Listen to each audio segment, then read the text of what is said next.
Hello for everyone and welcome to another episode of Exploring Starcraft 2 Lore. This is going to be a very special episode because I've got some guests here with me today, but we're going to be talking about the War Chest comics, which you should read because it's free and it's online.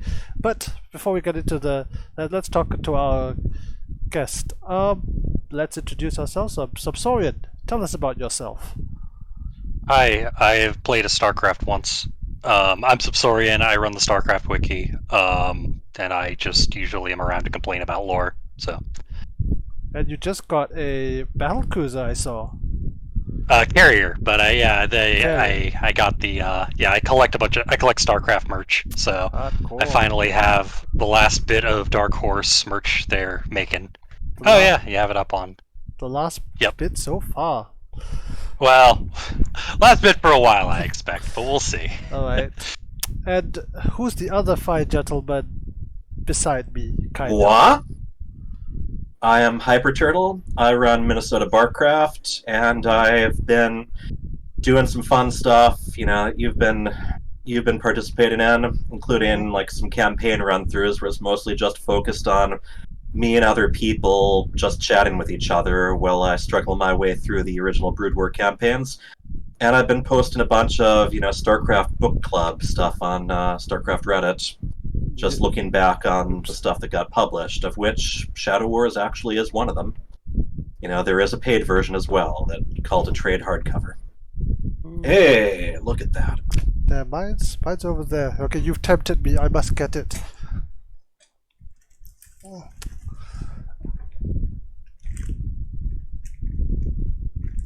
Probably also He's bring up the getting it, PDFs. Yep. Alright, and again, thank you guys for joining us. If you're watching on YouTube in the not too distant future or whenever you're around, links to these awesome guys will be down in the description. If you do like this content, do like and subscribe, if not for me, for the Zealot. Oh, mine's in the basement. I should have gotten him. Alright, so we are here to talk about the Shadow Wars comics. So, okay, so let's go through so from what I understand, and again, correct me if I'm wrong, I mean, I'm just going to be talking, you guys going to be telling me I'm wrong, I'm going to have to try and react. Just kidding, but this card was actually released as part of the StarCraft 2 War Chest. So, well, let's talk about that aspect of that area of StarCraft 2 history first, shall we? So, what do you guys know about the inception of the comic? This was an interesting time in StarCraft because they had finished up with Nova Covert Ops. You know, they'd originally sounded like they were planning to do more of those downloadable campaigns in little 3-mission chunks, but they decided to kind of go with co-op instead. And, then they decided that they'd be using something called a war chest to fund the esports, the big esports events, increasing the prize pool, covering costs, giving extra stuff to community events like, what was it, Shoutcraft Kings, something like that. And they were pretty vague about the whole thing. It was like, it sounded kind of like what they do in Dota 2, but they were saying there's all this stuff you can unlock. And at first it kind of sounded like the comics were something unlockable, but instead, since then, it's just something they've released alongside each season of the War Chest. And they were talking about multiple paths, and we were wondering, so are you going to have to kind of choose which direction to go while you're unlocking stuff? How much is this going to cost? What kind of stuff we be unlocking beyond a few skins they've shown us? And actually, I think my first ever StarCraft subreddit post was giving a list of antagonists who were still technically either alive or at large. And, you had guys like Ulrazaj from the Enslaver and Dark Templar saga stories. You had some bounty hunters. You did have, some leftover characters in the campaign like Niadra, who were just sort of, oh, here she is, but let's not worry about her anymore. So there was a lot of speculation going on, and speculation gets eyes on things. There you go. Yep. The war chest you have up, the It's hilarious. They had to name it the Forge because they already had a Tal'Darim Colossus you could unlock, so they couldn't do the same skin set. Doesn't the Tal'Darim literally just mean forge in whatever Yes, language these guys speak? Tal'Darim literally means Forge, but they didn't want to make a skin set that overlapped with the Colossus that was already a skin in the game, so they just named it. The same thing happened with the Purifier Colossus, which was just Collector's Edition Colossus, and there was a Junker Hellion, which was not a, Mirror's Marauders or whatever. The Tal'Darim one looks so much better, though. The Colossus. Yeah. The Wrathwalker skin. Yeah. The other one looks so bald compared to its spikier cousin. Oh well. But you basically got all of it with the war chest. But yeah, it was essentially a way, because co-op's not canon, but they still have a pretty large lore community. They wanted to basically keep something for the lore community going, so we got to the war chest. Oh, we're very grateful. And they, Go ahead. they had been avoiding doing, really crazy stuff, like, making them look like they were from other franchises or things like they did in Heroes of the Storm. So it was like these were very heavily themed, and instead of just an occasional skin, like they had some standalone skins they sold for the Viking, the Siege Tank, the Marauder, the Ravager, stuff like that. Now all of a sudden you could have, like, your entire army use the same skin, and I remember when the war chest came out, there was immediately, a little bit of pushback. Like Total Biscuit wrote a whole essay about how, what happens if you end up in the hospital for several months right in the middle of this, and you don't have a chance to unlock everything.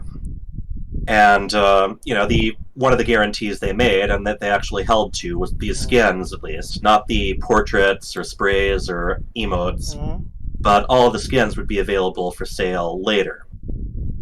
Later TM, because it's Blizzard. And they did follow through with that, and, one of the last real content patches they've had for StarCraft 2 were just making some of the last few of the things that they said would be available for purchase. And it ended up being a lot more fair than it sounded, because, your progress counted for all 3 races at once.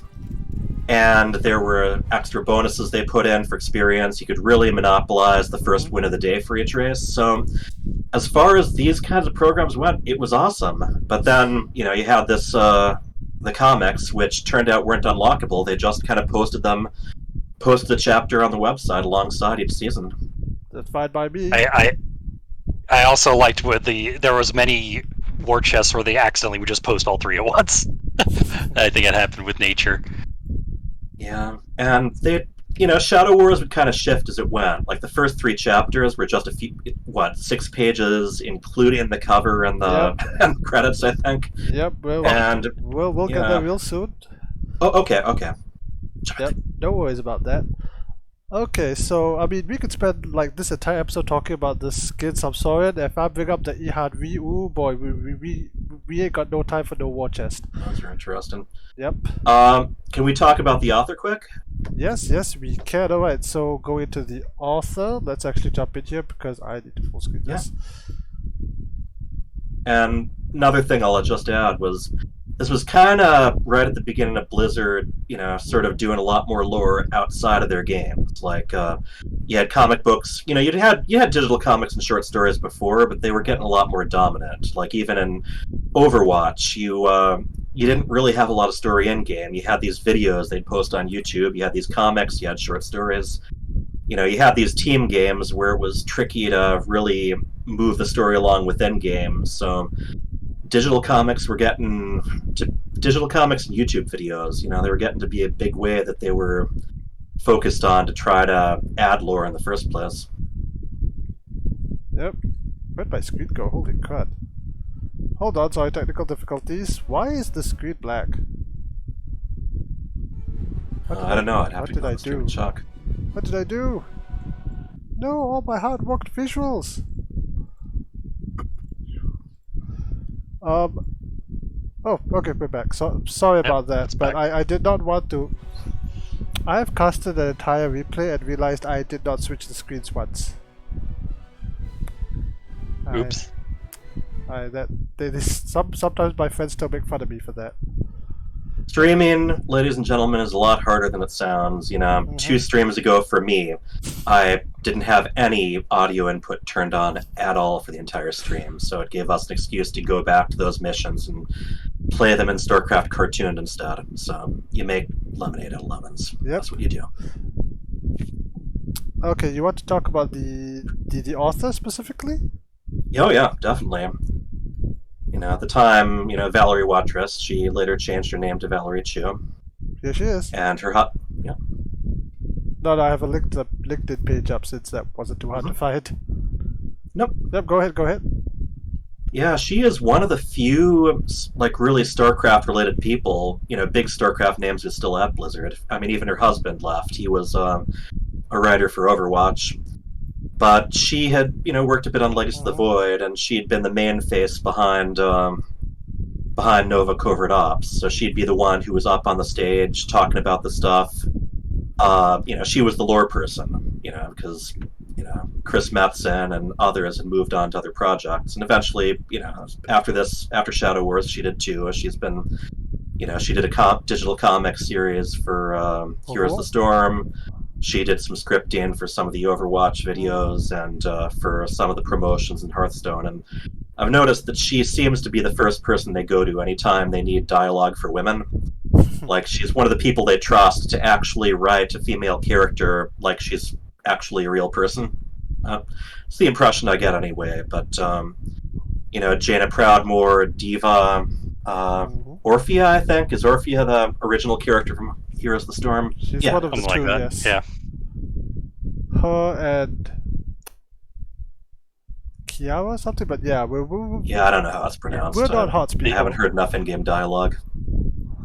The interesting part, because she is the main force behind Shadow Wars, but if you go into some of the mid and later issues, she's her name is not on the writer script, but then it comes back later. So it's pretty obvious there was a bit of a not tumultuous development, but things shifted around through this comic. I think she stayed as the script person the entire time, but the colorist and the artist changed almost every time. The colorist was Let's try this, because we are going to go through the comics. Let's see if we remember to check. See if we remember to check. I checked. Okay. Plot. So for the first 3 issues, Valerie Watrous was under plot. Then they changed her role to script for all the rest of them. 1 through 3, artist was Moel Garcia. Yep. Then it changed to Miguel Sepulveda. Then for just issue 7 alone, Andre Guinaldo. And then finally for the 8 to 12, it was Carlos Rodriguez. Colorist started as Sandra Molina for the first 3. For 4 through 6, it was Javier Mena. For 7 through 12, Sandra Molina. And I think same person as the first 3, and I believe, some of these people were involved in later comics too. Okay. But along with changing how long each issue was, they were just constantly changing the art team. That's an interesting creative decision. Kind of makes me curious, what else changed, whether the actual story, what direction it was going, might have shifted a little bit here and there. Hard to tell. But by the way, for anyone watching, we should mention that there's going to be lots of spoilers, because if you haven't read Shadow Wars, just go and read it. Links will be down in the description. You can finish it in 10 minutes if you skip all the dialogue. And then come back to this video, and then like the video. Okay, well, that's really interesting. Thanks for the input. Since we're talking about the team, one person, when I was reading this for the first time, the one name that stood out was Tim Morton. Have you guys met him by any ultra random chance? Yeah, I've met him. He's cool. He's at Frost Giant now. He was the former lead of CNC Generals 2 with a few things at Westwood. He was. Did that game get canceled, Brent? Yeah, it got canceled. Yeah.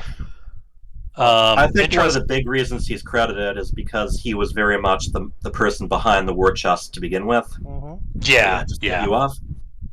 No, you're good. Other ones, names Matt Burns, Alan most of the names in creative consultation either did short stories or other comics. They're other writers. Travis Costello, interestingly, has a Viking name or a Viking company named after him in the game. So does Dilling, actually. He was one of the developers of Wings of Liberty. And let me bring up the other ones. Yeah, Matt Burns did a bunch of short stories. Andrew Robinson's been doing a lot of Overwatch stuff lately, but he's also the writer for Soldiers.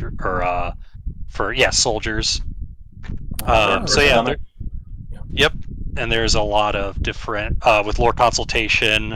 I actually know Maddie Buckingham. She's cool. But Sean Copeland and Justin Parker are like the big lore fact checkers for Legacy of the Void, and I think Heart of the Swarm as well. Basically, to avoid the wrath of people like us, right? Yeah.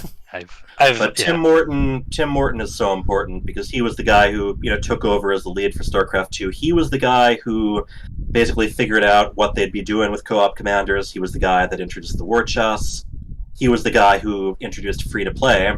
And then right before he left, he was the guy who made sure to iron out the agreement with ESL for StarCraft esports after folding WCS. So he was basically the guy who created StarCraft 2's business model beyond the final boxed release, Legacy of the Void.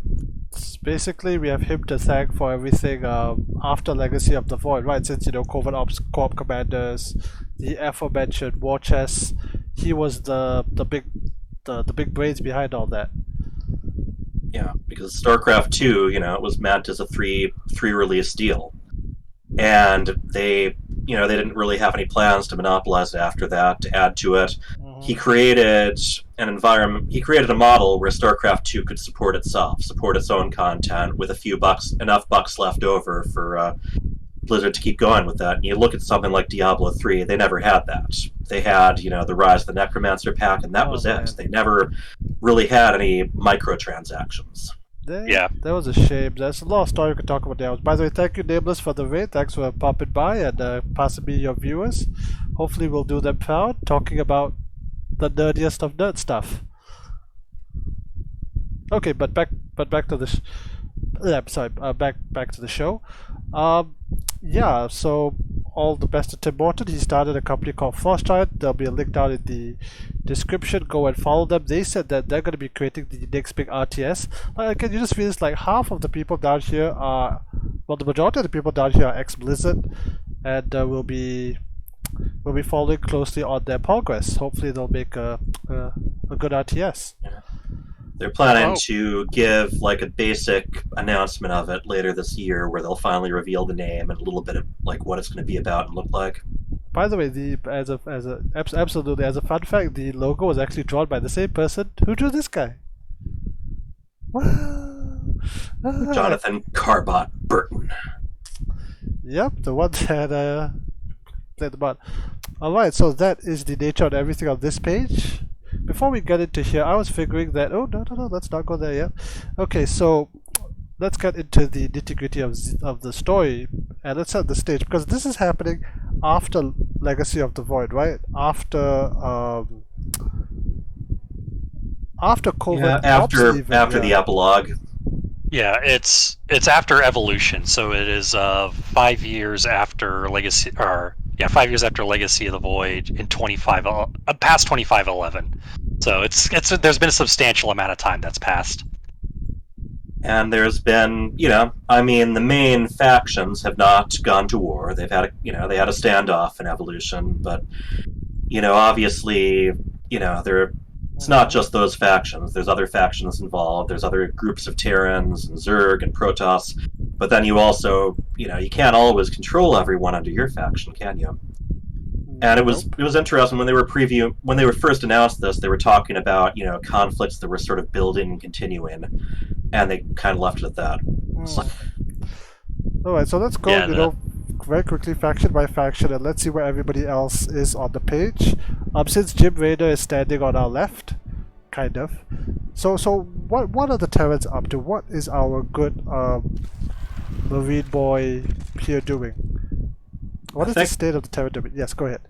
Well, what Raynor is doing is up to speculation. Yeah. He's probably either he's like traveling the galaxy with his girlfriend who's now a goddess, or he's a corpse somewhere out in the wastelands who wandered out there delusionally and was never found. So I'd say most people would lean towards the former, but it's really, in Terran, it's really Valerian and Matt Horner who have become, the faces of it, especially since now Nova is no longer part of the Dominion, is she? Is she though? But yeah, she's not taking orders from them. She's gone rogue essentially, even if she wants to do it for the good of everyone. Yeah, she's Dominion Batman, and the big focus with Valerian now has been trying to make a more fair government, but also not dumping as much into the military as his father did, because his father basically dumped the treasury into just the military and rebuilding Core Hall. But that has a lot of internal tensions of people who want the old days back. And meanwhile, Umoja and the KMC are kind of pushing at their borders, some of the few times they get mentioned. So there's a lot of Valerian's trying to make a fair government, but there's a lot of elements in that government that don't particularly want that. They want the dictatorship back because they feel more secure and they fear alien invasion. Or they were benefiting from that corruption. That's another thing, yeah. And meanwhile, Valerian, I think one of his big things is his last name is Minsk, and he's, without revealing everything, his father did and how his father's government collapsed, he's really trying to, as he even said in the campaign, he's trying to prove that he is, a good leader. And as of now in Shadow Wars, he has ruled longer than his father has, which I always find funny. Hey. Well, just because your game lasted longer doesn't mean it was any better, but, well, he's not dead yet, so that's something. I think it's probably better than Arcturus's.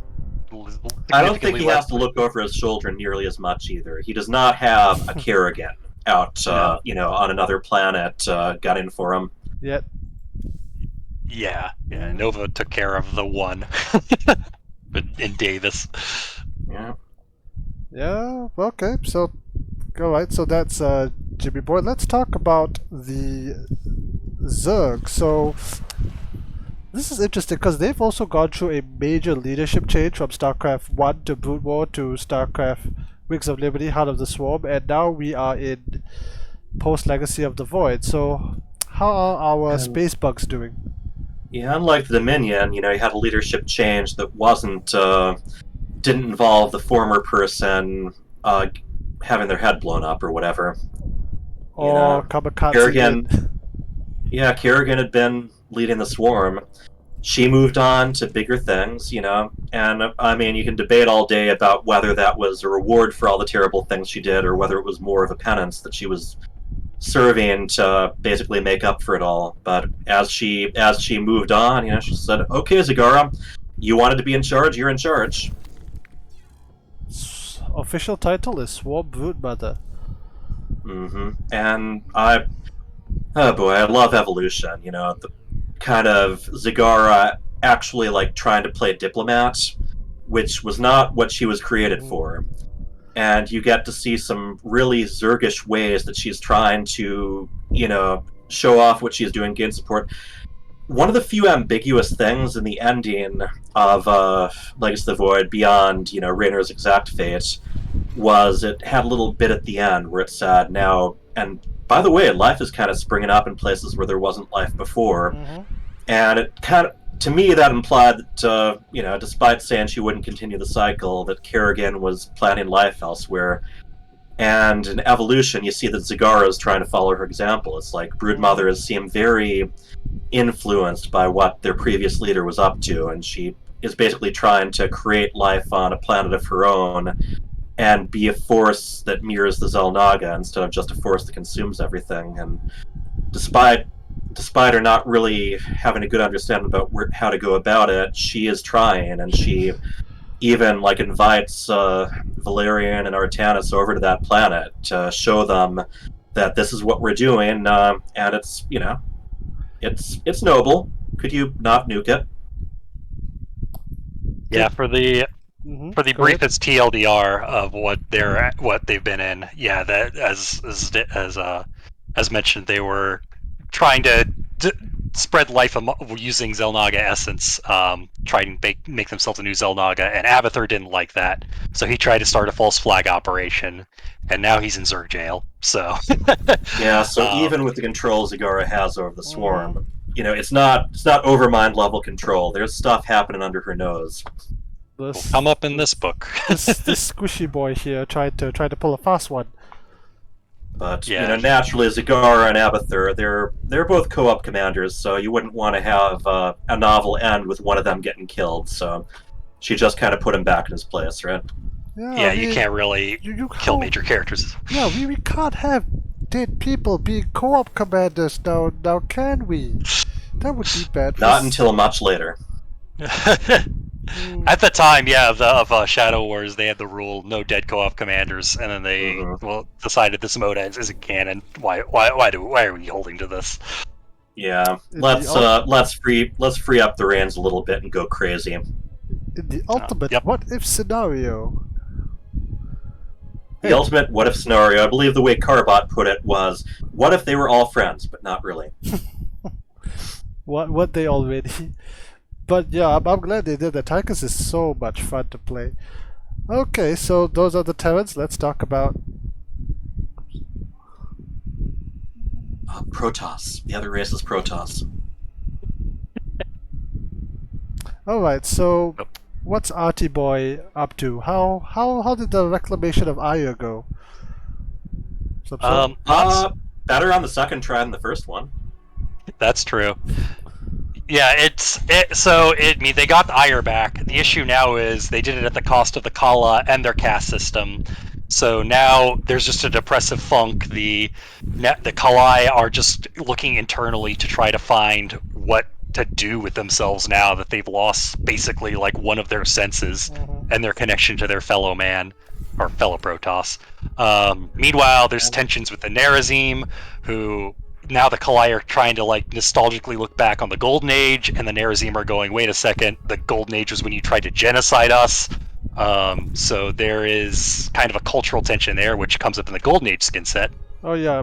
And you got the Purifiers there too, who are still trying to figure out like what their place is. And you've even got some Tal'Darim, I thought it was very in character, like Alarak, according to the epilogue, basically said, okay, if anyone wants to hang out in Ire, I'll give them one chance to decide that. Afterwards, no take-backs, I'm going to be doing my own thing, because, these guys are still kind of wimps. So. Yeah, sadly we don't see any of them in any I think that would have been great if in, like that short story that Alex Axe did, one people, one purpose. I think it would have been great if among them there had been like one Tal'Darim who had chosen to join and, was sort of, the odd one out a little bit. But Artanis is interesting. He sounded very, very confident with what he was doing, in all of his speeches that he gave. A whole lot of, but, we used to think the same thing about your people. Over and over and over. But in Evolution, there was a little bit more insight. While Valerian was struggling with the shadow of his father, Artanis, there was kind of a, wasn't it supposed to be a Zerg and a Protoss who got to ascend? He was having trouble shaking some hard feelings, and the Terran and the Protoss, were still trying to get used to, working together too. But, in general, he's rebuilding an entire society, which he always felt was maybe a little bit too big of a burden for him, but everyone else said he could do it, so he kept going ahead. Well, turned out pretty okay, it seems. They so far. Got the planet back. And, and what could possibly go wrong? Terran greed. Everything that can go wrong will go wrong. Well, the short answer is Terran greed, but yeah. Oh, yeah. And as a context... Phoenix plan? Sorry? I will never underestimate the motivational effects of Terran greed again. And as a context for a lot of post-legacy stuff, the races have established demilitarized zones between basically their borders, where no one can set up bases aside from some small determined stuff. No one can go around but like raiding it, or and that sets the stage for this and a number of other comics. Like there's just areas where you're not supposed to have a military presence, and oopsie daisy, the ship wandered into that. Totally. A lot of stuff like, hey, our leader said not to kill those people. Well, they shot first. What are we supposed to do? Mm-hmm. All right. So, speaking of the demilitarized zone, that's where this is happening. So, okay, I'm gonna very quickly blitz through the 6 whole pages, and then we'll talk about anything we want to talk about page by page. So, long story short, with the demilitarized zone, did they here to make money? They send the team to the planet. Here's our protagonist, Elms. The old Dominion symbol. Yep. Her and the strike team head down. They come down to the planet. The Protoss notice and call their bullshit. I love these lines. They reach the bottom of the planet. And what do you know? A firefight breaks out. And that was literally issue 1. Yeah. What I love is it's very much what you see in game. It's like, hey, they're trying to take the gold base. We should ambush them. Yeah, they burrowed Zerg on the gold base for the Jorium. It's always interesting with the colors, looking at them, that it's been a big debate on whether the Valerian's colors are blue or red now, because in Nova Covert Ops, a lot of his forces are blue. You see a lot of red Marines, so it's and then again, but also the Confederacy had like every color known to man, so yeah, been a big debate. Do we go over the characters they're introduced here? Sure. So let's see. We have our first name character, Elms, I believe.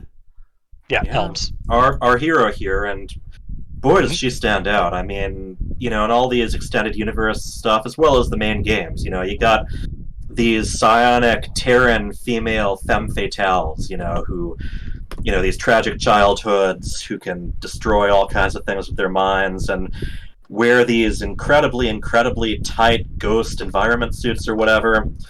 And for a while, like the early novels, it was like each one of them kind of had to have some female telepath in them who was just kind of popped up, and they were all,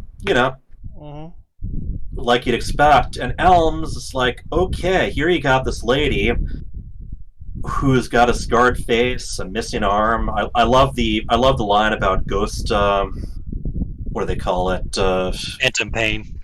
Yeah, phantom pain, which is a real thing where you feel, if you're missing a limb, sometimes your brain is telling you you're hurting somewhere that isn't there anymore.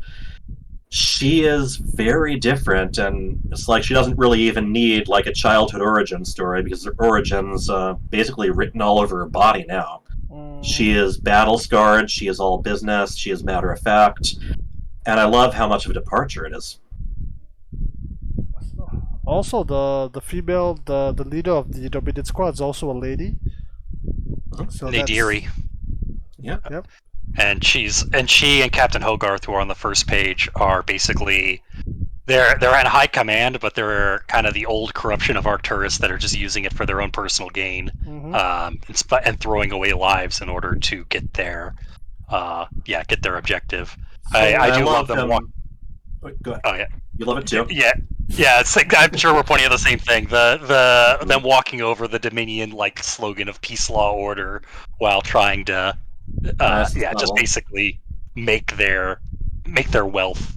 And he doesn't say we shouldn't do this because it's wrong. He says, that's not enough money to be worth it. Then she gives that great line, Captain, this number is just your cut.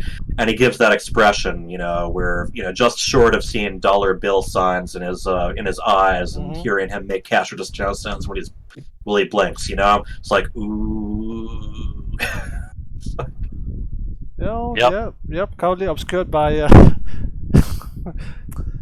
So sorry. I love it that just as HyperTurtle was saying that, his face is exactly where Hawk's face should be. But absolutely. So let's take. You got a returning character too with the Protoss. Yes. And Arun is an interesting one because he's always just kind of been one of those big names that's just sort of there. Mm-hmm. In the Dark Templar saga, he's, kind of this angry guy who, still mostly, he wants to focus on retaking Ire. You see him hanging around in the comic they did for, about Artanis accepting the title of Hierarch. He popped up in Wings of Liberty in a possible future, leading a fleet of Phoenixes. Not a guy you've ever been able to delve very deep into, though. He's just, he's recognizable because he was, briefly in the campaign in, what wasn't even, the present. It was a possible future. But kind of one of those names that's just kind of hanging there. And I remember in Legacy of the Void, building up to that, they had these short stories, and one of the things they did was they had one revolving around Mohander, who's a little bit in the same place, but was a lot more fleshed out in the Dark Templar saga, and just kind of, here's what happened to him, and he's dead.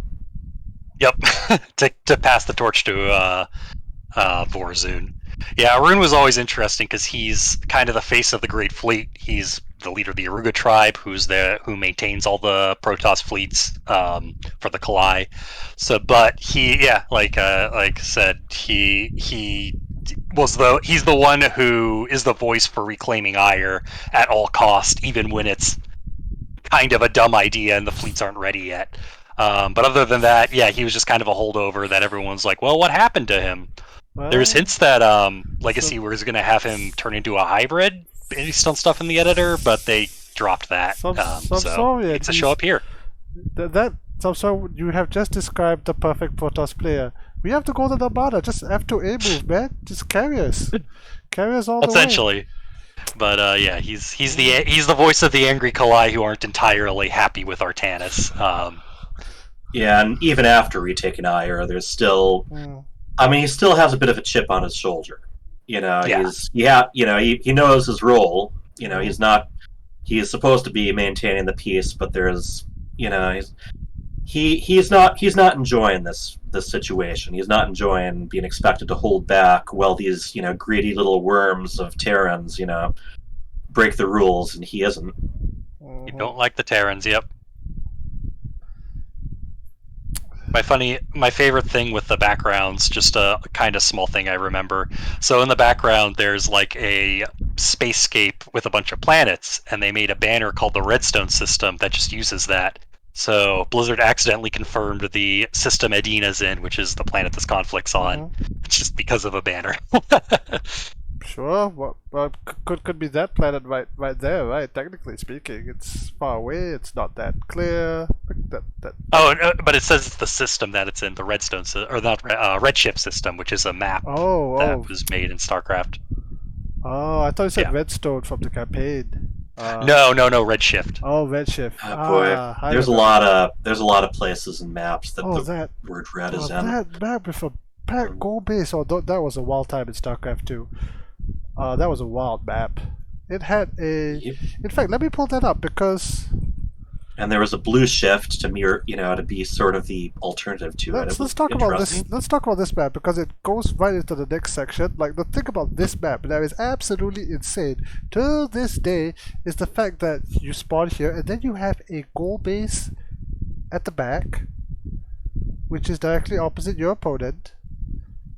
Just out of, well, if you put a siege tank here, it's going to be a problem. And you always had to decide whether you want to take like the safer front or you wanted to go for these high yield minerals. Which in my mind has always been Jorium, which is the whole point of this operation. That does line up. Yeah, so again, it's mentioned in the first thing that they're here specifically for Jorium crystals, somewhere around here. So what do we know about this interesting thing? Because this comes into play later too with some interesting characters. Yeah, so Jorium is a mineral that, when used, increases psionic potential in the user.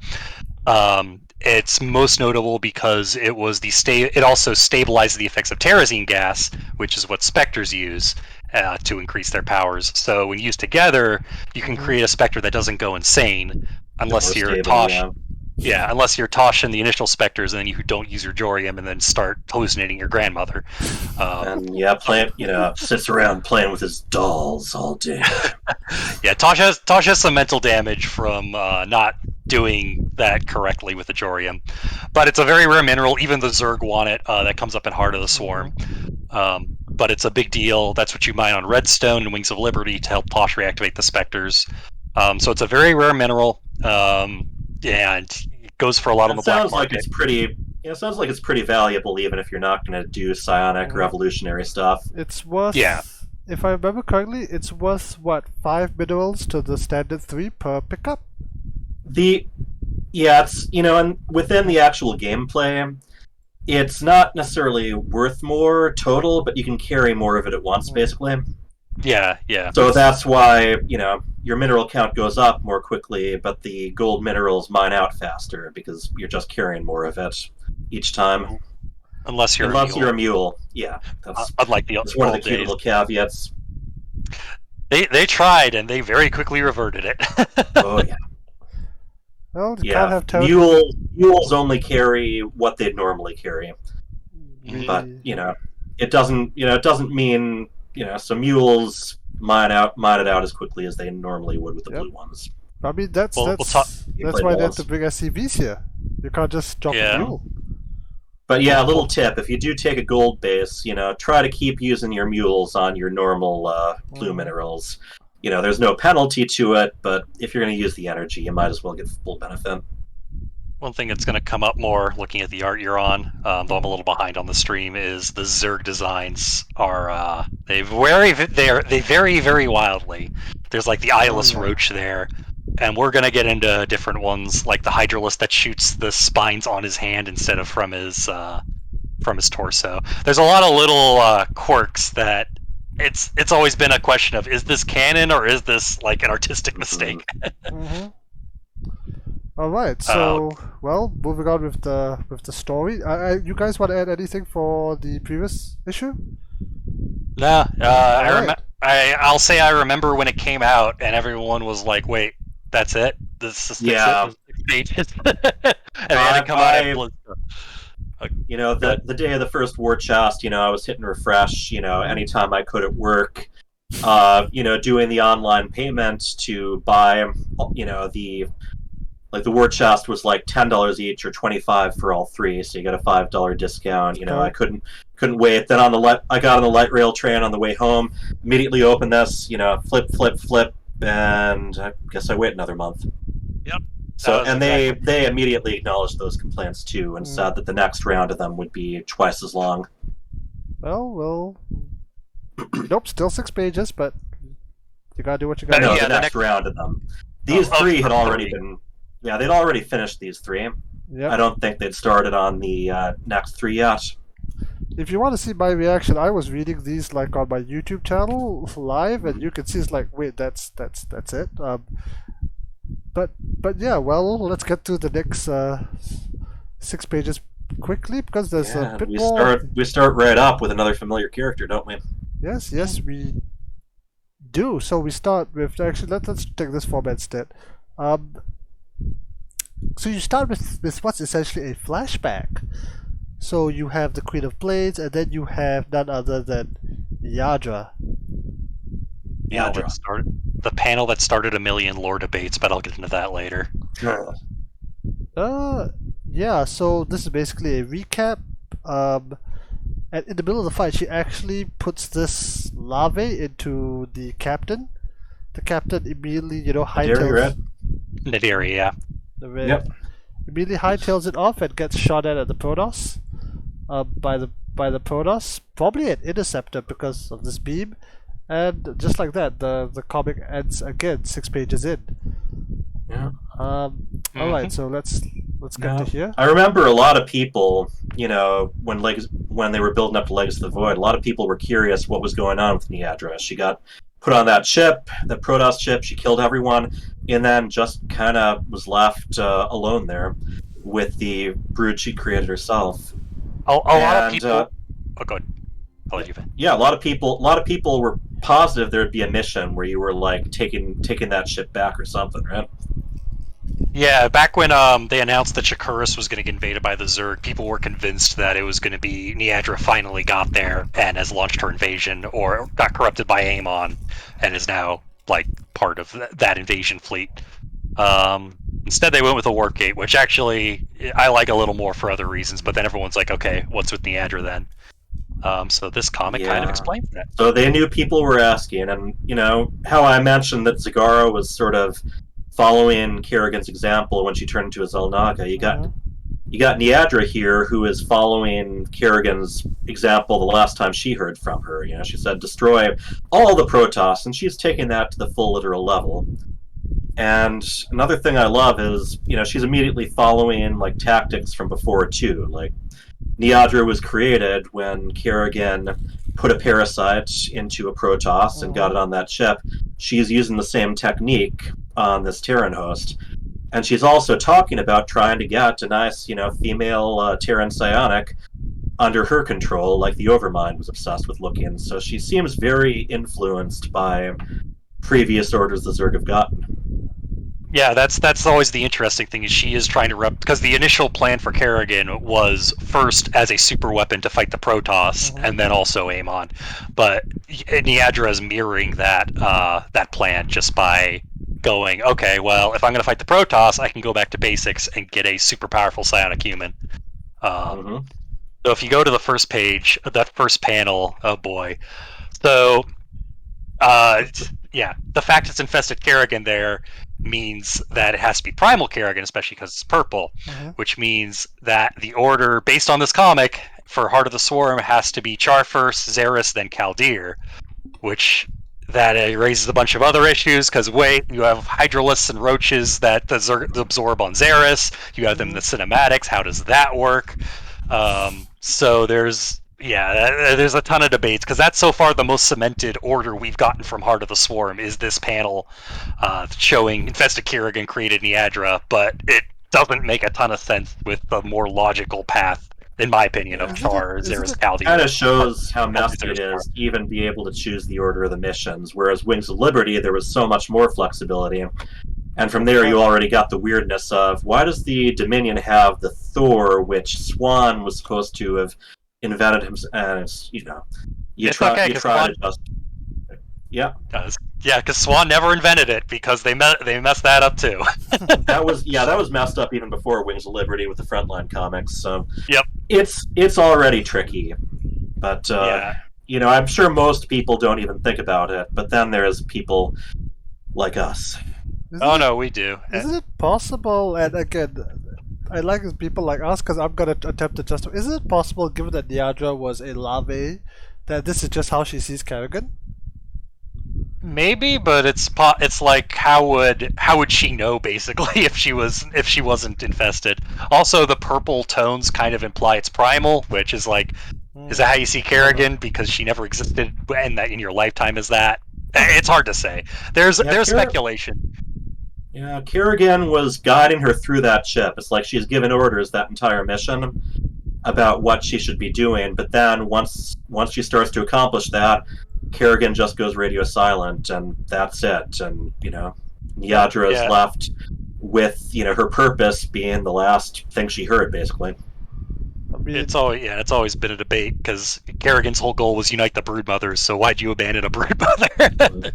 But we have yet to get an answer. Let's ship out of age. Connection severed. Those funky eyeless roaches, because in a roach portrait they have so many, and it just stands out that in this comic they just have no eyes. Yeah, something to add is, with the war chests, as it moved along, they weren't saying anything about it originally, but further into it, they started giving everyone who had the war chests portraits from these comics, as well as as well as portraits of some of the players at BlizzCon, that Nicholas just saw made. But yeah, so you can have Elm or a Zergland that looks kind of like this version, whatever, as your portrait. Yeah, they're supposed to have eyes, but the Niadra boot decided to forgo that for whatever reason. Until the artist mysteriously changes and they evolve eyes. Yeah, that's something I'm looking forward to discussing a little bit in issue 4. Well, sometimes your 2-2 finishes in the middle of the fight rather than at the beginning, so... Yeah.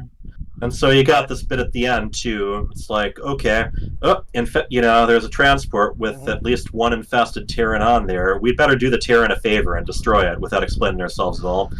It's like, very much them, you see a Zerg shoot it. But, now they're kind of, that's the entire, a little bit hostile to each other because of that. That's the entire plot of Brood War, of StarCraft 1. Oh, there's Zerg here, let's just shoot it. Oh, yeah, but, not just to transport before, if this were StarCraft 1, they'd have already purified the planet by now. Yep. Oh, a pity we can't see the cool-ass carrier laser. Alright, so, well, that was issue 2, on to issue 3. Alright, let's do this. So we have a space battle. We have a lot more from Arun, which we will discuss shortly. We have battle formations. We have an actual three-way battle. And it ends equally as quickly with the revelation that Elms is a psionic. Alright, so let's give the Protoss some love. They weren't at IEM much, so here they are now. Yeah, battle cruiser versus carrier. One of those matchups that sounds so awesome until you actually see it in game. Big tink. Yeah, I do find. I was finding it funny. We were talking earlier how in Wings of Liberty, all the cannons on battle cruisers look nothing like lasers. Like they look like they're firing solid projectiles, but here they actually show lasers. Yeah, yep. Yeah. I like Arun here as the leader there. He immediately is just kind of saying, I take full responsibility. Anyone who doesn't feel this is worth it can evacuate right now. No one does, because he's one of them, and that's the big thing. Protoss, these military leaders, they're very much warriors, unlike with the Conclave before. Heroic sacrifice. Though I do find it funny, the gold stalkers out of nowhere. Collide stalkers. That's the thing. Yeah, this implies that this is a mix Nerazim Collide formation, although they're all Dalam now. So, yep. Yeah, and they're all without the Kala now too. So there you go. Yeah, they don't show them there, but there are a number of Nerazim that show up later. Which we'll get into. They're in the back row, we'll assume.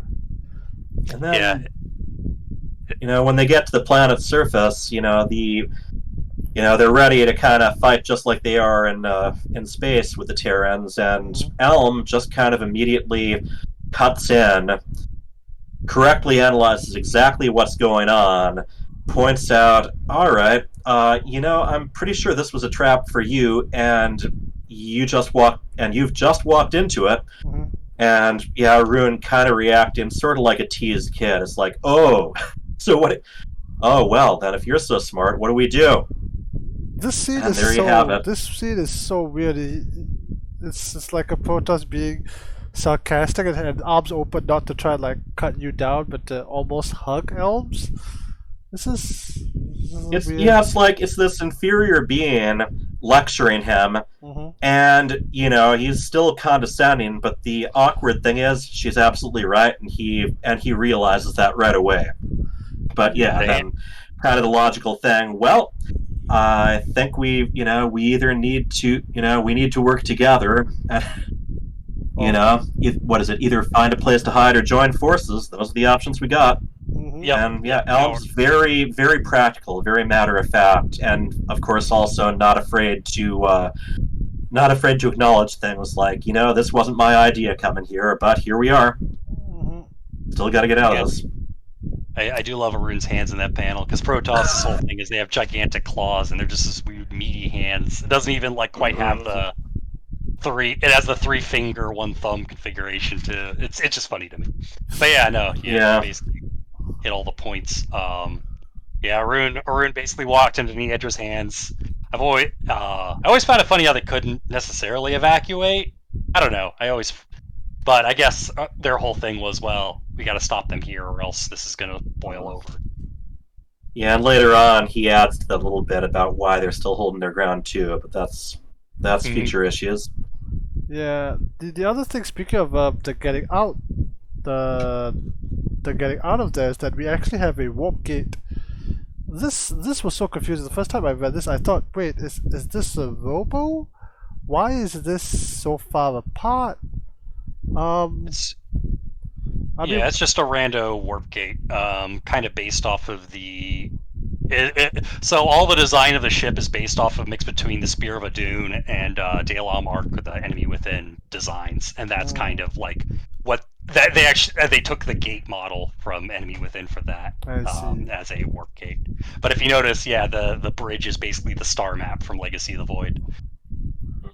I mean, yeah, that maybe that's what all command rooms look like. I mean, cockpits, after all, don't change that much.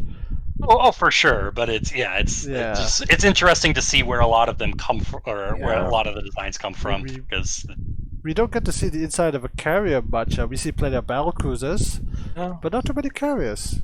Well, we see Tassadar's, but he's blown in his room before he blows it up. Big room too. Yeah, it's like. It's like one, I mean, this carrier stuff is in short stories, the short story. I think there's a short story just called Carrier, right? Yeah, the very weird one about them almost removing carriers. Yeah, it's like they're gonna replace carriers in the next patch. Not if I can help it. The writer insists that it had nothing to do with that patch, but it's like, oh, come on. Like, what? How? The timing's too good. It's got to at least have been some stuff they were even discussing leading up to Winds of Liberty, because there was a whole series of experimentations and debates about which units should return and which ones are too important to the image of a race, and which ones could we just do better. Yeah. I mean, there's a long story about the Tempest in there somewhere, but no Tempest here. Let's continue with the story. Alright, so yeah, everything looks a little different now, huh? Oh, yeah. Suddenly everyone's a lot shinier, and Elm's a lot bulkier, and also what is with his hands? Why is Arun's hands so all of a sudden? He can make a fist, yeah. Yeah. Protoss are supposed to have basically 2 fingers, 2 thumbs, right? They modified it because Legacy had it to be different. The funny thing is they justified it with, it can be a different configuration between 2 thumbs, 2 fingers. It's like a genetic thing, which still does not explain how Zeratul keeps swapping between them. Well, my thumb's double jointed, so don't talk to me about it. Anyway, but yeah, it is jarring. Like at the beginning of each of these trios, they made these 3 at a time. Clearly, you got these these complete changes in the artists and the colorists, and it got more annoying for me, later on when you just had a few remaining Terrans, and I had to kind of look back and forth trying to figure out which was which again. Who are you again, and why did your model change? This one's the most jarring, especially with the Zerg, because the Zerg, like the Hydrolisk especially, if you look in... Yeah, that's quite the roar. Yeah, it fluctuates, but between issues, it fluctuates between the Starcraft 1 and Starcraft 2, like Hydrolisks. It's interesting. Keep an eye on the Zerg models. There's some really weird ones. Like, even in the background, there's like, what the heck is that? That weird just maw. There's a lot of the background ones are... The Adra's been busy. Maybe she reclaimed some StarCraft 1 brood here, but... Yeah, make some little evolutions mid-battle. Why not? Why not? But here we got, a much longer issue, it's like, without the, you still got the cover, you still got the credits page. 10 issues? The rest, what remains is 8 pages instead of 4, which was a lot more, I was a lot more happy with it. You didn't just get a quick peek at a battle, then wait for a couple months. Yeah. Well, 1 month. And you have such, cool scenes in this one. Like, you have the one right here, which is... I wonder why this isn't a banner. Like, just cut out the Mutalisk, and this is any Protoss's banner. One of them will buy that in a heartbeat. Very, very much a swarm heading towards them, yeah. Yeah, a swarm heads towards them. There's a battle. We have blue lasers coming out. We have this, which we'll talk about in a quick second. We have more fighting. We have even more fighting. And then the Terrans decide to, the extra elves decide to go underground. And I'm sure that's not going to be a problem at all. We have this very problematic scene as well. It's the classic horror movie thing. You know, what should we do when we're being attacked by monsters? Let's split up. Let's split up by race. Yeah, I never got quite what the plan was with going underground, because her thing is like, well, there might be Zerg there. We need to check it out. And then she checks it out. I think they wanted to take out the Zerg leader. You know. Yeah. They head downstairs. That's possible. They never clarify. Yeah. Go ahead. Elms has this little scanner she uses, and it's just like the Kerrigan cinematic from before she was captured. You know, little green images of nothing but Zerg coming towards them. Yep. Mm-hmm. And you know, it's like the next page was what really weirded me out on the reread. It's like, why did that Baneling explode when it died? Like, you know, this like in the stories, it's like you have to be really careful killing a Mutalisk because you get acid all over yourself. But Banelings, which are known for exploding when they die, unlike infested Terrans in the original, yeah, it's just kind of there. You know, that was it. Yeah. So. Oh, is that the Zealot one? Yeah. Yeah, but you still have this really weird scene where you have like just a Baneling on the ground and he's standing on it, which I can't find all of a sudden. It's second to last page. Or maybe third to last page. Well, yeah, like the Zealot just even talking about page 6. This whole thing, that's doesn't look like a good idea. No. I remember. I mean, the Zealot would do it, but still. Maybe he's being careful and stabbing just the head. Oh, I mean, he kind of does. Yeah, that is sensible. Like, if you don't detonate the sack, but you'd think the Baneling would then just decide, oh, there's a Zealot on top of me, explode. I remember, you know, the first Zeratul mission in Wings of Liberty, where I found out that even if you're invisible and you try to kill a bunch of Banelings, it might not be a good idea because you're standing right next to them. It is not, because mission failed. Acid does not Banelings care. spew acid when they die. Acid does not care about your... Well, again, I mean, I guess the Baneling was on move command, which my Zerg mentor tells me to do all the time for efficiency reasons. It's also very curious to me that the rifle has a scope, which I've never considered, never thought of before.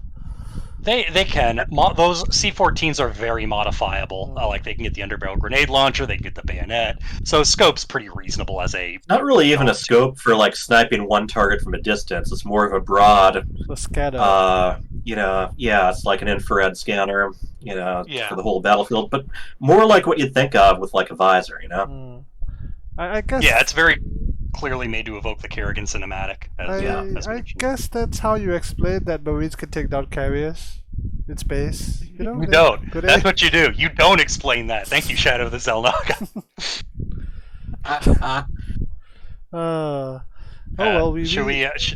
Should we do a breakdown of each page, or? Sure. So we got a nice variety of units there. You know, I mean,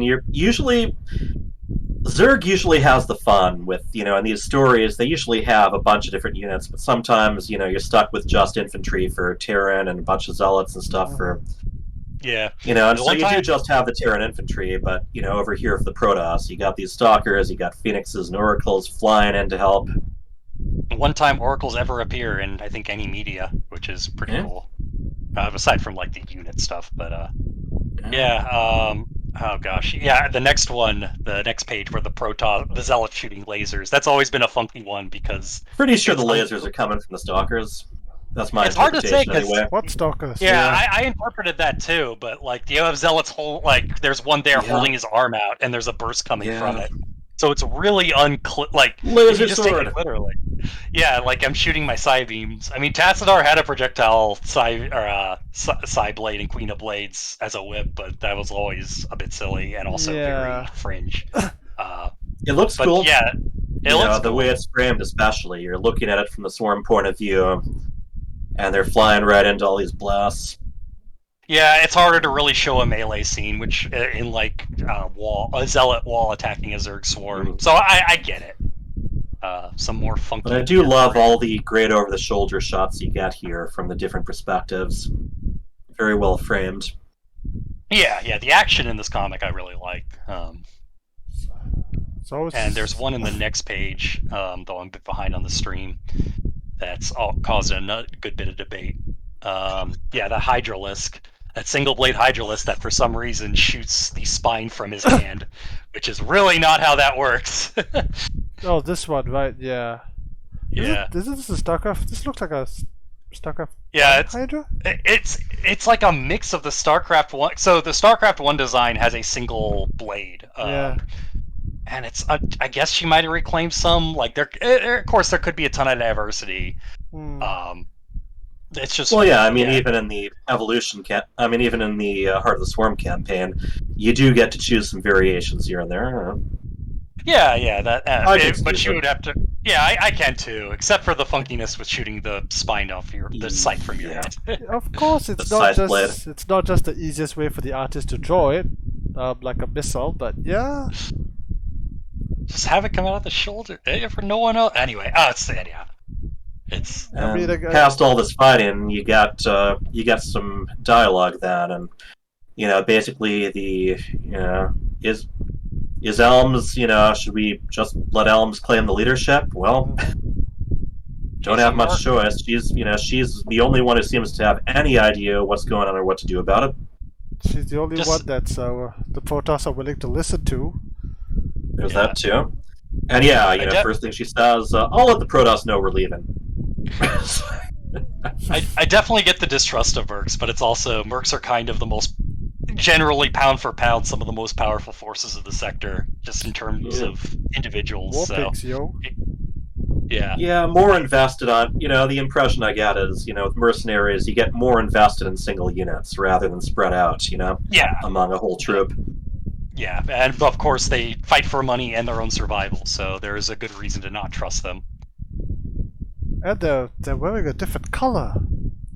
Yeah, so that's been the debate. Is it that the Mercs are blue and Dominion red, or is it just happens to be how the case? It's been a big debate. Yeah, is Young a mercenary? I don't know if that was ever established. It wasn't, was it? And she doesn't. Yeah. No, it wasn't, and she doesn't seem to be the way she acts. Yeah, she's super no one's saying should we listen to what she says. She's a mercenary. It's just But you got the whole thing about how Elms is picking up on the broodmother, but Arun isn't. So Arun isn't who she's trying to lure in alive. Yep. So she heads underground, and we have this really odd scene of. Is this a wall? Creep on the ceiling, yeah. It's creep on the ceiling, yeah. First time we ever see that, although we should not be surprised. It's not quite the first. We see it a few other times. On the ceiling. But it is weird that it's a bit cracked and along the slide. Yeah, the design looks a bit funky, but creep will attach to any surface. There's a whole room of it in the comic creep. Then outside we have the broodmother herself, or this could be we have the remaining campaign. We have a couple of seemingly abandoned campaign heroes getting their spotlight against each other now. Remember that size difference between Arun and Nian. It'll come up later. Okay, well, size difference noted. And let's see how this fight concludes. Elms, if you can hear me, we could use your aid now. Just kind of, he seems very quickly to, be swallowing his pride as, after arrival, That's very odd for Protoss, but yeah, he basically hands over control, puts a lot of trust in the Terran. Suddenly has reinforcements show up, but I guess they came out of that cave. We have some Dark Templar here. Okay, fighting happens. There's an infestor. Another guy gets infested. We have a lot of Zerg. We have grenades. And a little more subtly, I love it. Obviously, it gives you a really good view of, oh boy, something's crawling into his neck piece. Yep. But later on, Gary, not Gary the harvest bot, but not yet. I guess that's not till next issue. But they're they have some stuff that's a little bit easier to miss with him. But yeah, there's the Infestor. Alright, so let's get back to the start. Yeah, so this is just a bickering. Then we have the Infestor, which is always a lot bigger than than I think, but I'm not really surprised. Yeah. It's ugly. I mean, supposedly it has a whole like backpack full of Terrans captive in there. So yeah, it has to be pretty big because literally it's just storing infested Terrans. But yeah, most Zerg are bigger than you expect. Yeah, you gotta go and watch a real size to get a real scale of the problem that you're fighting. Yeah, a lot of vehicles bigger than you expect too. I thought the Science Vessel being one of the really major ones where you never had a sense that it was bigger than most stuff. For mine, it was the Widow Mine, where you think, oh well, it's a mine, right? Then you realize that the Widow Mine is the size of a van. It's a little missile launcher. Yeah. Say it being a mine is kind of a misnomer. Yeah, because originally in the beta, it was a little bit more like a spider mine, except it would actually attach to something. Yeah. Before it exploded, but they ditched that. That would be pretty interesting. Okay, yeah, and so as you were saying, pretty crowded, huh? Yeah, Gary here is getting infested in the middle of the battle, and that nobody noticed. A much smaller larvae this time. Yeah, the impression I got with Nadiri was that was a larvae that was gonna actually turn into something, bigger once it got on the ship. This one's just for controlling. Yeah, controlling him. And infesting. Yeah, and you see, they try to throw one of those really big larvae at Elms. Mm-hmm. Then squish. The nice green letters. Squish. Squish. Nice. That's a good onomatopoeia there. Squish. I've never noticed that. Okay, and then outside the Protoss are losing like its IEM Katowice. Less and less of them each round, yeah. And him showing a lot of loyalty to this Terran that he just met, but he, it's like that was the agreement, and they're not just there to destroy Zerg; they're also there to protect the Terran they've allied with. Yep, his subordinate is directly questioning him in this scene. Yeah. Why isn't this a banner? Larendar. Like this would be such a great Protoss banner, just like these two with like the fire in the background. These Terrans are acting in good faith, so and I know there was a lot of this in Evolution. The whole kind of on the battleground we're all friends if we're on the same side, regardless of our differences, and something's still pushing along here. Though I admit, I'd wish they'd stop. They do once where Protoss doesn't do heroic sacrifice. It seems like every Protoss Terran alliance ends with, and then the Protoss realize the Terrans are noble, and then heroically sacrifice themselves. They're really big on sacrificing themselves, considering how few there are left. It's a whole mechanic for Zeratul because it happens so much. Oh yeah. Honor. Just screaming honor at the top of their lungs, and charging in. Alright, but then we have a lot of Zerg here, a lot of Banes. I think I remember saying that when I saw this. Oh, okay. Oh, Yadras knows what she's doing. She's playing Ling Bane Muta. Solid composition. Ling Bane's something. There's a lot of things in there that are just like. I see some roaches. Yeah. But it's very much. But what? Yeah, it's very much sort of just it's a swarm, and I think intentionally, as well as being practical, they have quite the mishmash. Sometimes it's hard to tell, like where the space between them even is, and I mean, for one thing, that'd be really tricky to draw, but for another, I think it works for the effect too. Yeah, it's like, there's a lot of this is like a whole. This whole screen of them. I mean, it makes sense. It's an anthill. Yeah. Yeah. It makes sense, right? If they're coming towards you, and then you've got like this dust choking up, and the Terrans can only see like the green stuff and what looks like an Ultra in the background, and whatever this is. Right? Yeah. They hightail. And I sounded negative on it, but like the Zergling panel, I do like how there's a bit of diversity in a lot of the designs. Of like you can see just subtle, tiny differences because the Zerg are supposed to be they're standard templates, but they have all different mutations individually. Yeah. Yeah, it's like Abathur kind of testing it out on different ones the same just for those see if there's little minor differences he can exploit. Mm-hmm. Well, and then, you got some people, questioning Elms again, and she, it was a black market scam. And she just, it's like, maybe she is more trustworthy than the people they were following orders from before. Mm-hmm. And, some nice explosives. Close the gap.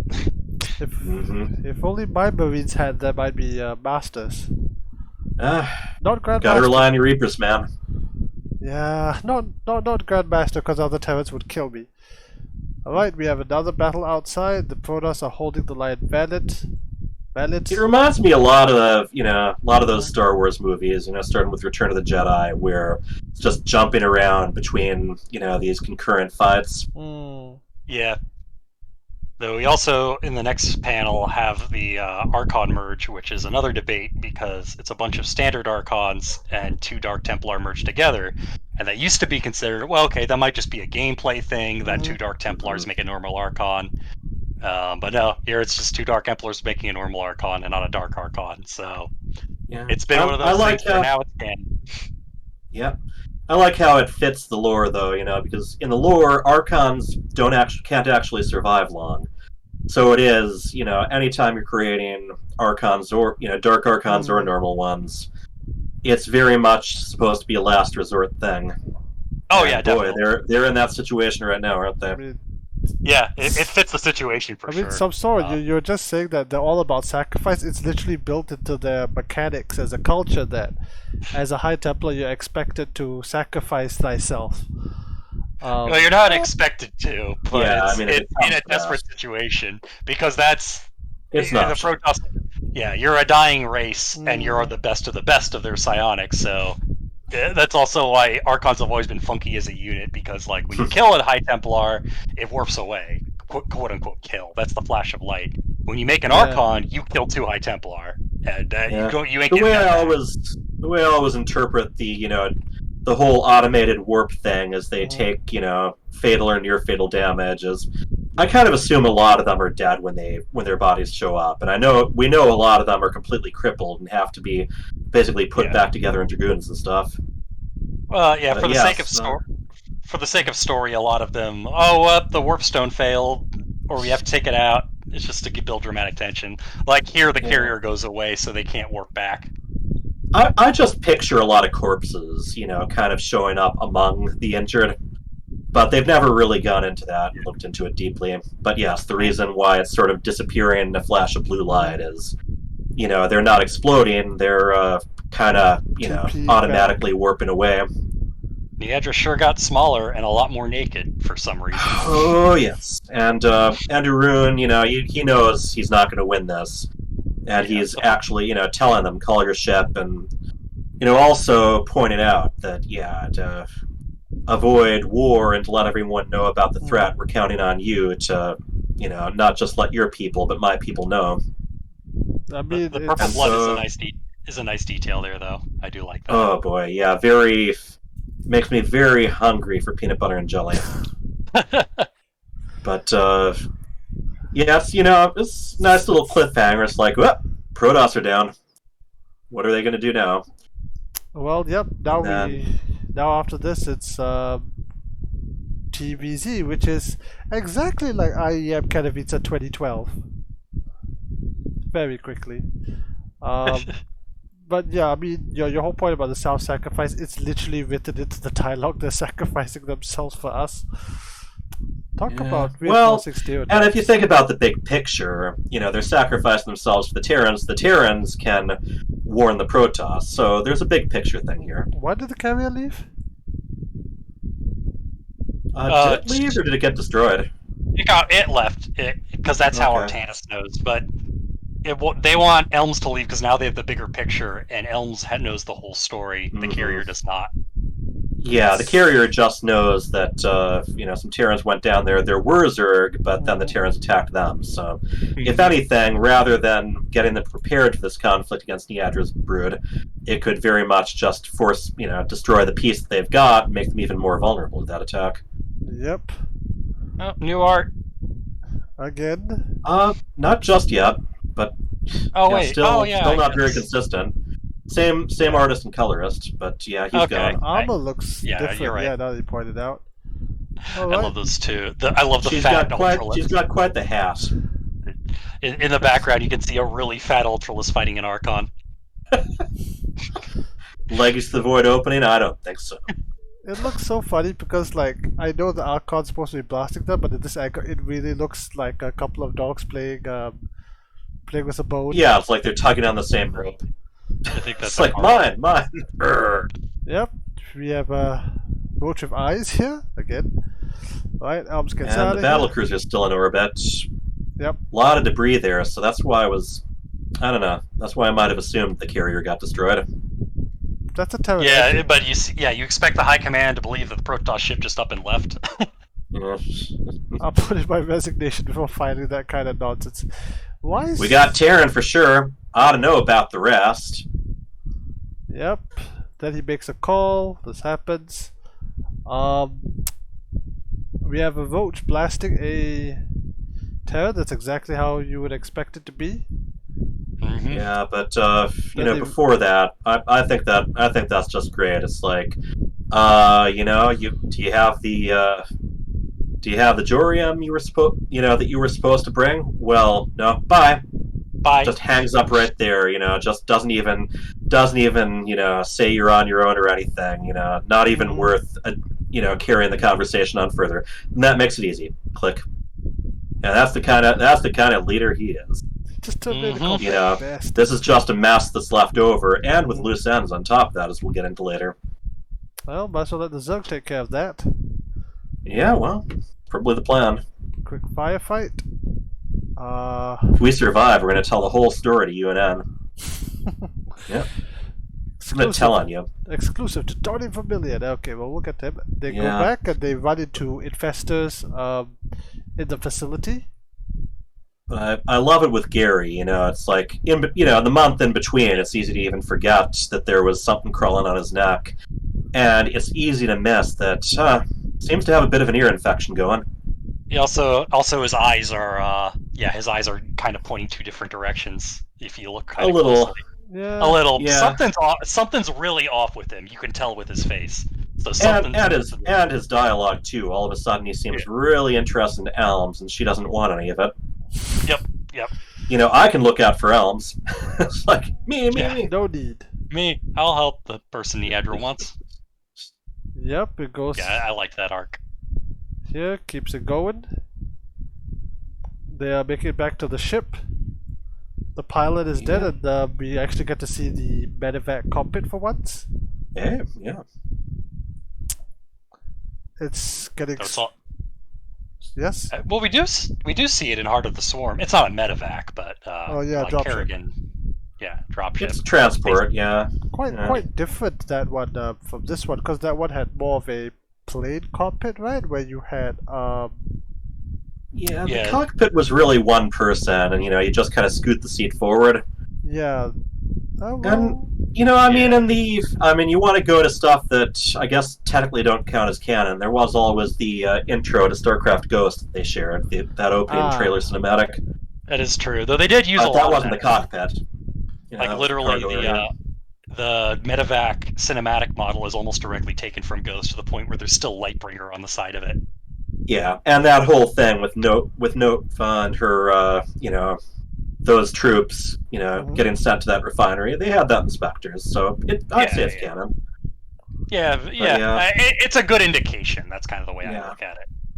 And over here, almost has a headache. Yep. Yep, she can't fight her. I don't know exactly why she had to be punched out, because she wasn't under control. She was just kind of kneeling there. Mm-hmm. So that one's sure. Funky to me too, because one thing about the Zerg is they don't have projective psionics. So what exactly did Neadra do? Maybe the Brood Mothers have something, I guess. Did they? I mean, usually they might have something. It's hard to say what they're. It might be trying some kind of mind control, not actually an attack. It's hard to say. Yeah. They never go into it, but she says she's in my head. So at the very least, she's hearing that voice. It's hurting her. We never get a chance to see if it's controlling her, but I guess it's implied that she's trying to force her to basically just step right back out or something. Yep, fixed with a punch. Yeah. Violence solves everything, kids. Very Remember that. 40K. And yeah, they opening that canister. It's like, okay, there's some good with this. This will sell for a fortune. It's like, no, and also no going back to the Dominion now. So we're establishing already. They're fugitives now. They found that yellow meth. All right, and yeah. If you combine stockpiled gold with drugs, then there you go. And then we get a really interesting one on the final page too, because it really seemed to imply that there was a bit more that they were building to. Mm-hmm. Just like we did at the early on in this podcast, they check in with all the leaders. You got Vorazun talking to Artanis, you got Horner talking to Valerian, you got Zagara just kind of hanging out. But tensions are building. It's always been funny to me that so this always seemed to be the way they wanted to have TVP tensions heat up a lot. Mm-hmm. But at this point, Valerian should be honestly closer to Artanis than he should be to the KMC and Emoja, because they both really hate him. So the fact that a mercenary company leading to the death of Arun causes him to just completely shut down all negotiations, to me was always like, I know you're trying to build up TVP, but this feels a little stretched. It also seemed, like they wanted to, have this tease, another, all-out three-faction war, but they never really got there. It's like, this is... Spoiler, this is the last we get to see either of those three leaders in this, That's the last we see of any Protoss for a while. Yeah, I mean, we get to see Artanis in, the 10th anniversary short story, but Valerian and Zagara weren't even in those short stories. Get the memo? It's why I think there was a lot, things might have changed during development. This story does read as one that kind of had a winding change of writers, And you also had co-op getting more and more successful too. So I kind of get the idea that what they started, instead of teasing future conflict, they got more interested in basically, giving you some little glimpses of some of the guys from co-op. Canonizing co-op. Oh yeah. Canonizing the things that people liked. We'll get into that later. Oh, we'll get into that later. That was the thing that made me decide to pull this podcast together, because I wanted to talk about that. But Shadow Wars first. Yeah, I'm working on something right now. Could you go back to mommy? All right. So moving on to issue 7. Does anyone need to take a break? I don't need a break. Just I should be just good, got but some company, and that's that. But I have something more on the side. Yeah, I do have about a little over an hour. I gotta be out. Okay. Well, hey, we've been on for. We'll try to wrap this up in an hour at least. Alright, so issue 7, and now we get a big jump, because we no longer get this smooth comic stuff, we just get a PDF. Yeah, they changed the format. More different art again. They definitely laid out the pages a lot more differently. They didn't worry about it being on one screen anymore. Yeah. Maxi Milana, formerly Sandra, as the colorist again. I mean, it made sense, because you could get a script and then you could push the script out, and then the script could, be sent to different people so that they do the art. Okay, fair enough, get it out faster. But the jump from here to here was so jarring. I was like, wait, did I click something wrong? But yeah, it is a good bit of a change, especially because the format is the whole format is different. I really liked when you read. I think I'm gonna step away just for a couple minutes to grab a snack for someone. Sure. But this will only be a couple minutes. You can start without me, and I'll jump in. No worries. No worries. I can take over. Yep, yeah, the art style has changed again pretty dramatically. Yeah, this is the one they tend to go with for pretty much the rest of pretty much most everything. But this is my favorite, so I'm happy they stuck with it. I mean, they're now out of their suits, they're more human-esque, you know, without the CMC suits. They don't have the weird shine to them. No, they don't. Okay, we have a news briefing with what I assume is Kate Lockwell. Mm-hmm. And then looking at all that drawing, we now get a flashback between the Calmorians, a topic I would guess you'd like to talk about. To quickly summarize the rest of it, they get here, they talk about it, they're being tracked, they get shot at, and they make it out, maybe? But we'll get to that in future episodes. So here's the thing. So it starts off with this flashback. They're now in green, and they're going up against the Calmorians. No, they are the Calmorians. So that's the interesting thing is green is from the Starcraft 1 manual, the default color for the Calmorians, and when you had a teal Terran, they were Calmorian Combine as a faction. So and that works out. That links up because the Calmorians, most of their armed forces are mercenaries and pirates, basically, that they hire because they're just a business that aid a nation. They have their own standing army, but they use a lot of mercs.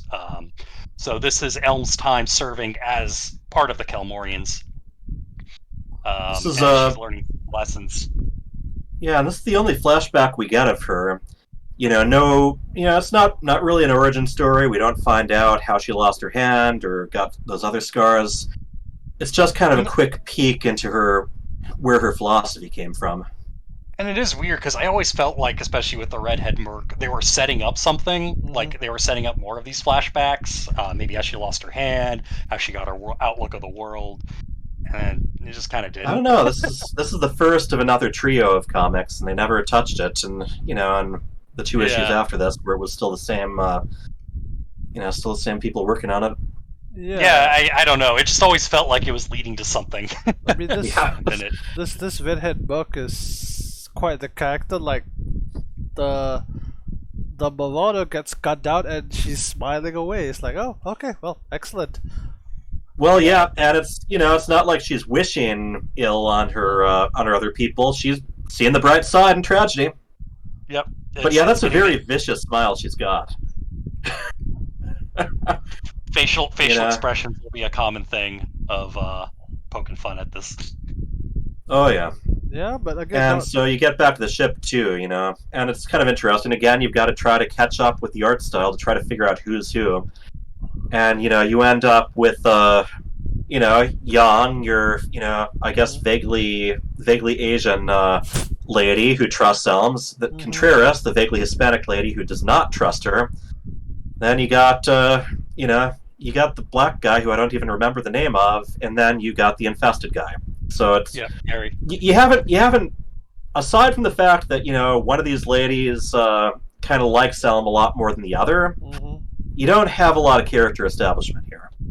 Yeah, and I think that's kind of the format kind of hurt it in that way. Yeah. And they definitely, like, I only know them because I wrote articles for them on the wiki, but it took me forever to figure out my first read. Like, this is this. Yeah, and if you think about like movies like Aliens or Predator, you got this troop, and some really scream expendable.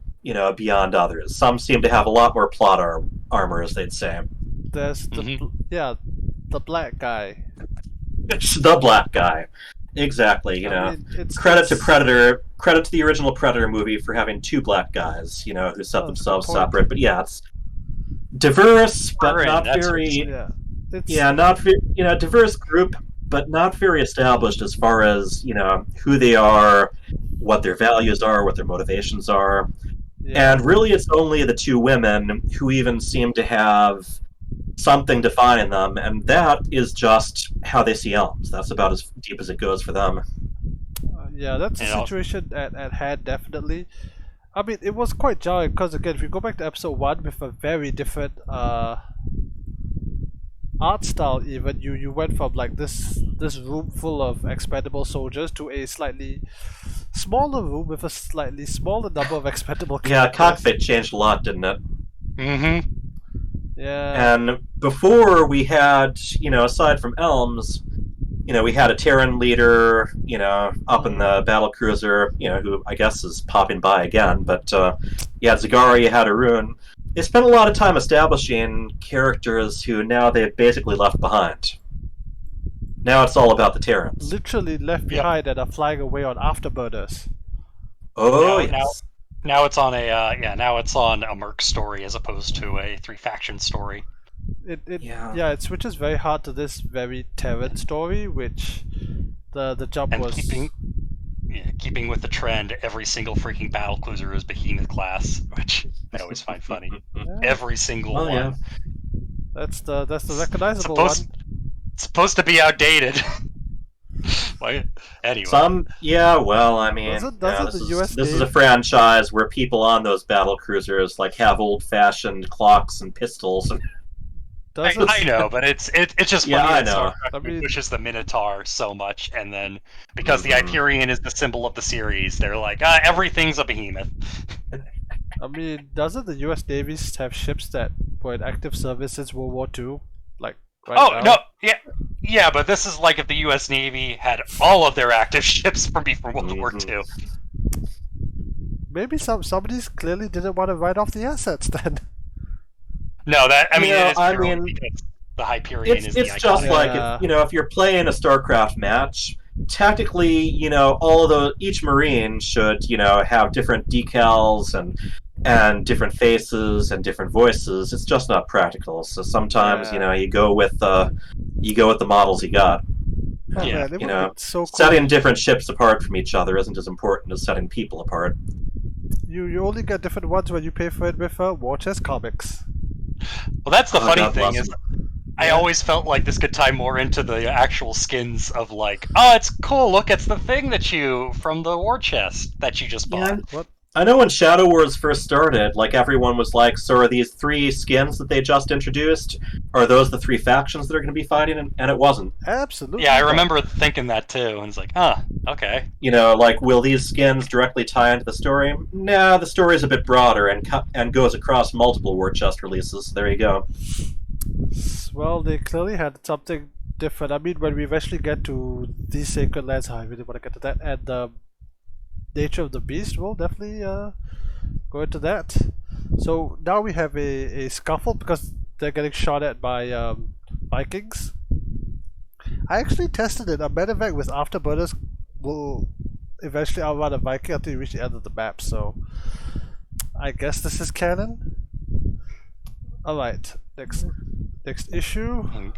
Oops. And Gary, it's important to note Gary's whole fall into insanity, where he just aggressively attacks elves. And boy, if she doesn't really break much of a sweat dealing with them. No, Elms has a One Punch Man syndrome where she solves a lot of problems because she has Robo Arm and punches the thing. And with a Metal Fist too, which seems a lot more. She seems to use it a lot more often than Luke Skywalker ever did, right? Also got that Wonder Woman thing of a lot of things happen to hit her metal arm.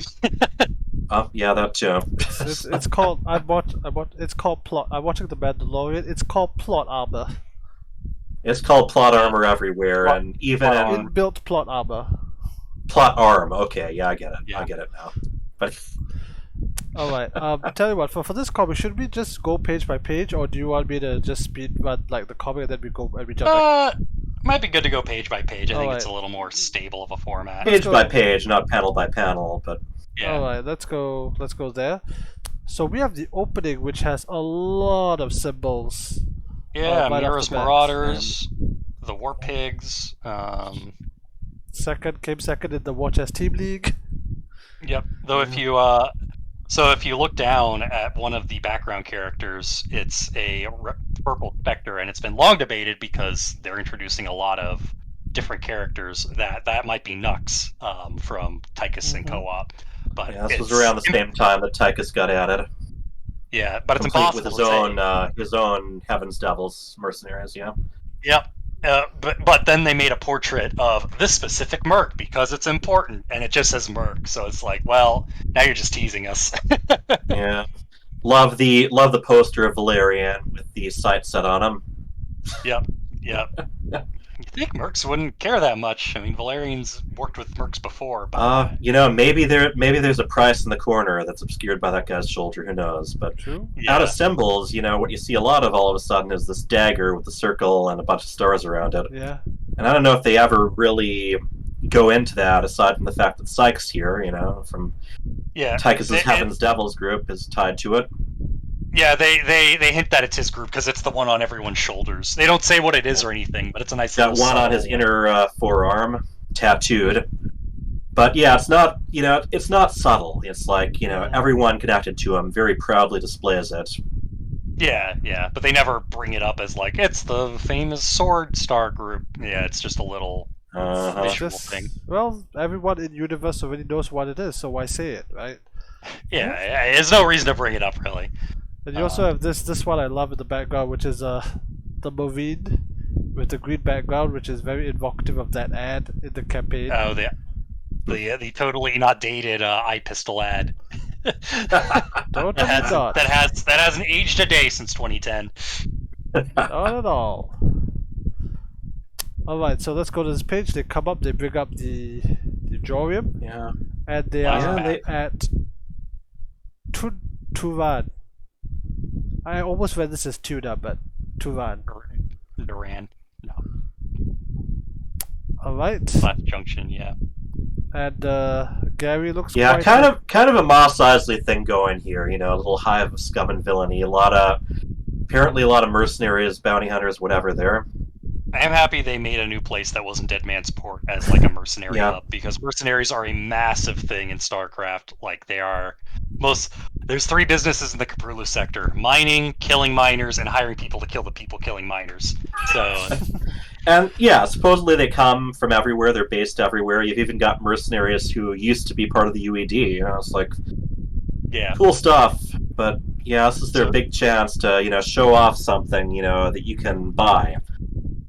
Yeah, something slightly good. They also they show something slightly better than Dead Man's Port, because Dead Man's Port is like literal trash heap slaver junker gang. This is like your better mercenaries. You actually have a nice place. Yeah. It looks more comfortable. Yeah, it looks like there's actually maybe some establishments that you might want to buy something from.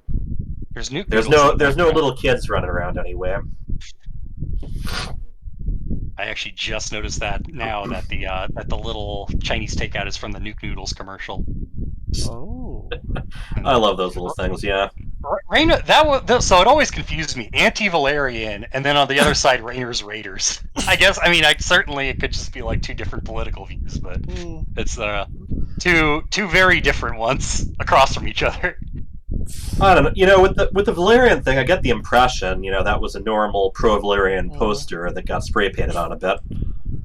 Actually, I never thought of that. Yeah, actually, now that I'm looking at it, that's a fair point. I just noticed the drips. There are plenty of KFCs literally across from a McDonald's, so hey, wherever real estate was good, right? Yeah, but that's for a reason. Well, this might be for a reason, but who knows? You don't have as many Burger Kings right across the street from McDonald's because you know who wins there. Yeah, that's true. Yeah. So business time, right? Yep, we go to the bar. Mr. Warhound. Okay, he brings up some sunglasses. Yeah, and that's actually, beyond this, didn't he also get a portrait that was, that you could get for watching Twitch or something like that? Yeah, which was also it was always James Sirius Sykes, but that was the cementing of like, look, this is. It's a nickname, man. Yeah. Though it also said, if you scroll over, and it also even said in there that he had a connection to Elms in co-op. So yeah, well, it's like you try to tie things together, which is something they got more and more into with Blizzard. Yeah, which I wish have they one had thing promote the next. I would have loved more from Manx. We talk about other little things. I love there's that number 8 on the bottle that he's grabbing. Everyone drinks Scotty Bulgers. That old Tarsonis. Except the Tarsonis swill. Alright, but then looks like there's trouble at the ship.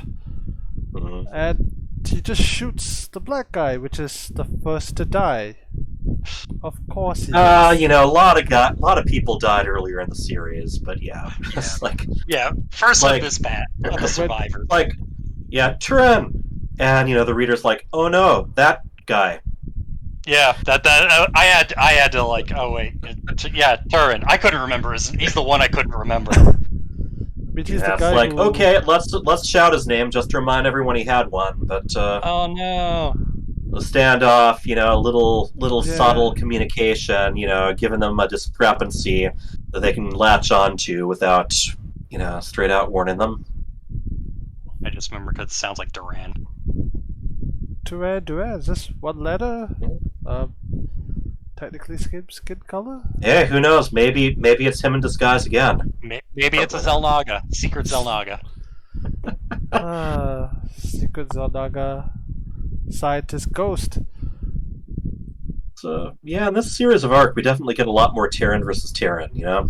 Yep. Yeah. And I was saying when you were gone, this is kind of the one they settle on for the rest of War Chest period, and it's probably like this is the arc we're following. We're following them trying to, you know, sell off the Subsourian and not get killed. I do like the Merc designs because one of the traps that a lot of comics fall into is it's the units. It's all the units you see, and it's just nice to get just diversity and something else. Yeah, you figure that Mercs would be kind of designing their own stuff, you know? Yeah, and there's some you can tell some of them are designed out of the Dead Man's Warhead Junction from Heroes of the Storm, the little knobs on that map. Yeah, but just there's some small references to that. Yeah, it's neat how it all kind of, you know, it's like a lot of the promotions they do and that they did in Heroes of the Storm, you know, they'd try to find ways to tie into Starcraft 2, like taking some of those original heroes that were based on units and then introducing them as themselves as the advisor in a co-op mission. Morales, which is very cool. Or when they added Han and Horner and we're like, well, now we're going to do a Mira-themed event in Heroes of the Storm because we have the voice actor here. Sure, she's in the studio, so let's get everything we can.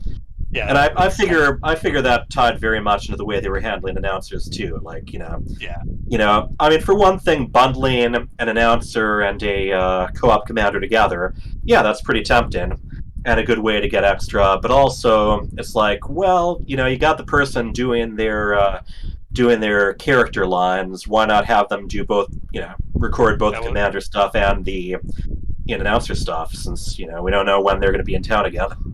That's what they were saying. They regretted not doing Stukov, was they could just never get him back in the studio for an announcer for either Heroes of the Storm.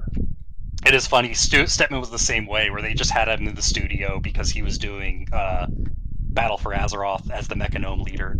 Oh. So they're like, well, sure, why not?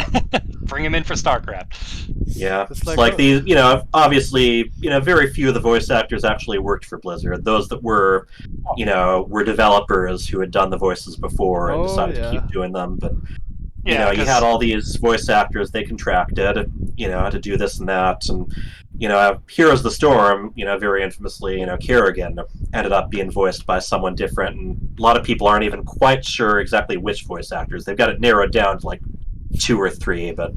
Yeah. The big deal being they had to hire a union. Sorry, we might be winding off topic. Yeah.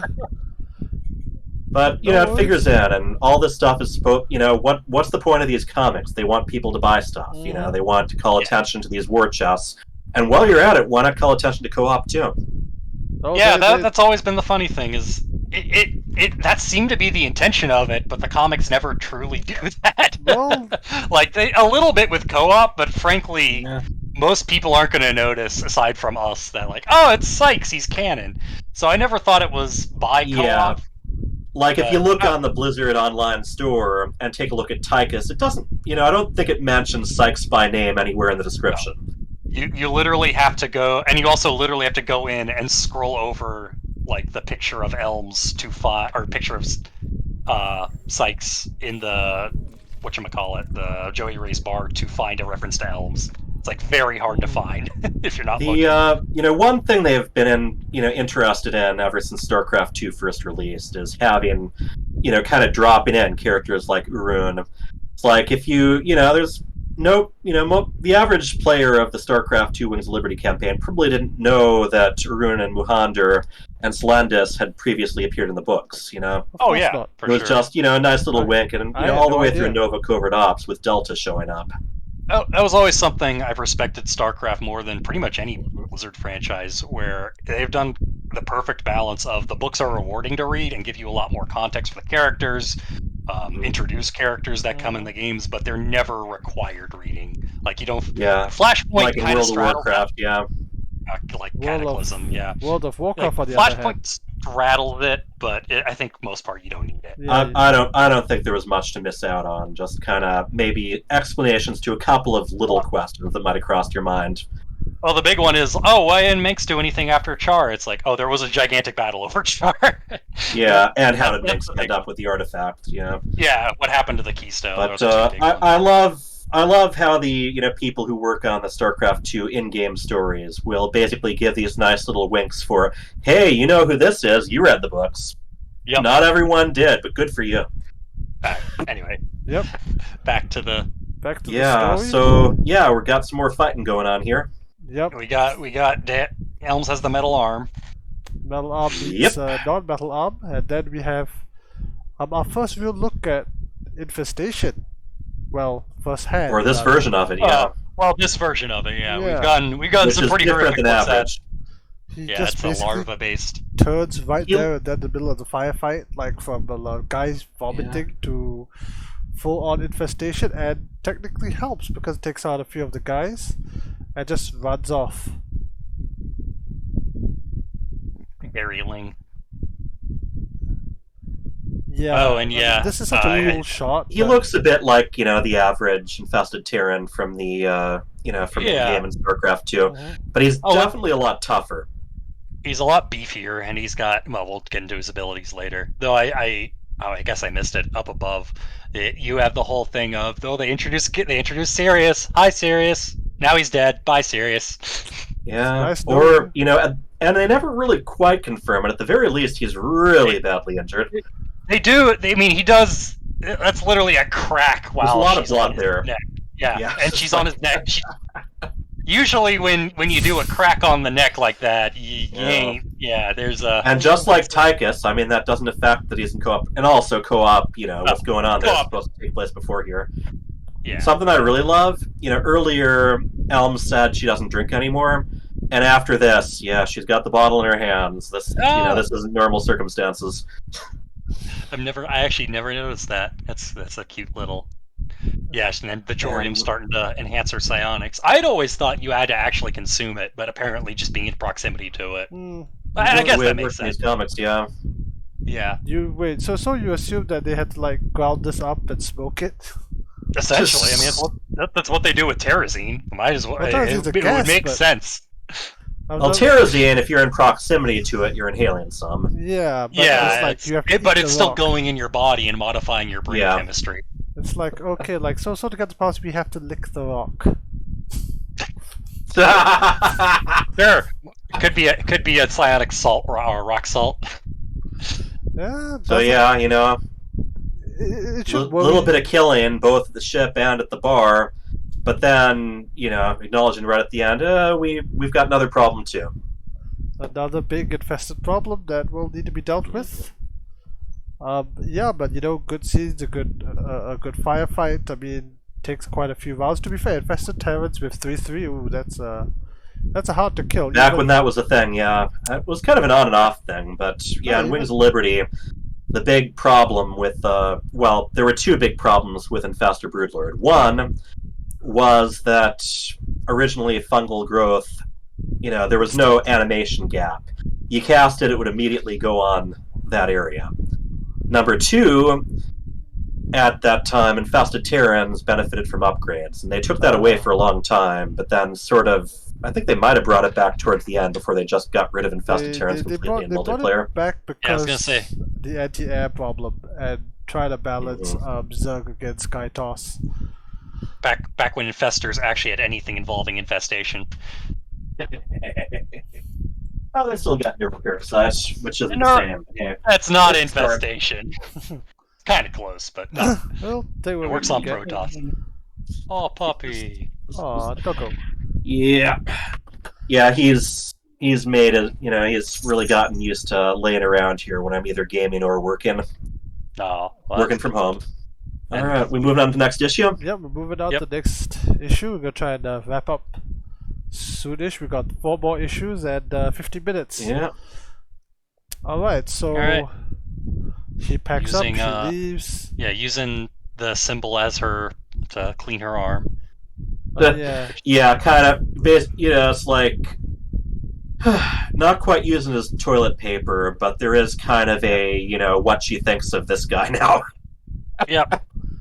using his symbol to wipe his blood off her artificial arm. Well, it's consistently on brand, if you will. Right. I do like this issue a lot, and I'll get into why as we go through. There's a lot of subtlety taking responsibility that they do have to clean up after themselves with this infested Terran. They have some responsibility, so he doesn't kill everything, but also call more attention to them. She goes to. So it's kind of, this is the right thing to do, but also if we don't do it, we're going to have even more targets on us. Yep. So, and the cool thing here is, if you keep looking in the background, you can see Rigel following her. Like with that one, Rigel's buying weapons. Yep. Then he notices something. Yeah, and then they tease him and Nova a bit before they fully reveal him. Yeah, you see like his reflection in the window, right? Yeah. Right here. Actually, and before that, you also do have a little bit of payoff on that flashback, which is Elms explaining to Contreras and Young, well, we get a bigger amount of the total. So that's kind of the sole payoff we get from that flashback. But she's also kind of taking these 2 soldiers under her wing and passing on what she's learned over the years. And we didn't mention earlier, but she uses the ability of like, we're splitting the cut 3 ways, and to kind of sign like, oh wait, something just went wrong. It was but now it's also, well, we really are, and there's some benefit to that too. Yep, and for us. And that's the funny part, right? Because these guys didn't notice it, but she did, and hence shot first. Yep. Hey, TVT. Whoever shoots first, the TVT wins. So very consistent. Yep, and it's raining. We got a little bit of mood art going, as she's leaving, someone she thought was, at least a business partner of hers, and, leaving behind also the corpse of one of the people she was protecting. It's raining all over her and, setting the mood, and now she has to hunt down another one of the people she was supposed to be protecting. Yep. Things ain't going great. Then she finds these 2 guys in the alley. And you see Rigel's hand, he's got his mechanical hand coverings. I just noticed you can see some of the skull of that guy who got disintegrated. It's kind of a cute detail. Yeah. Roach acid, or acid will do that. Zerg acid, I should say. Stuff.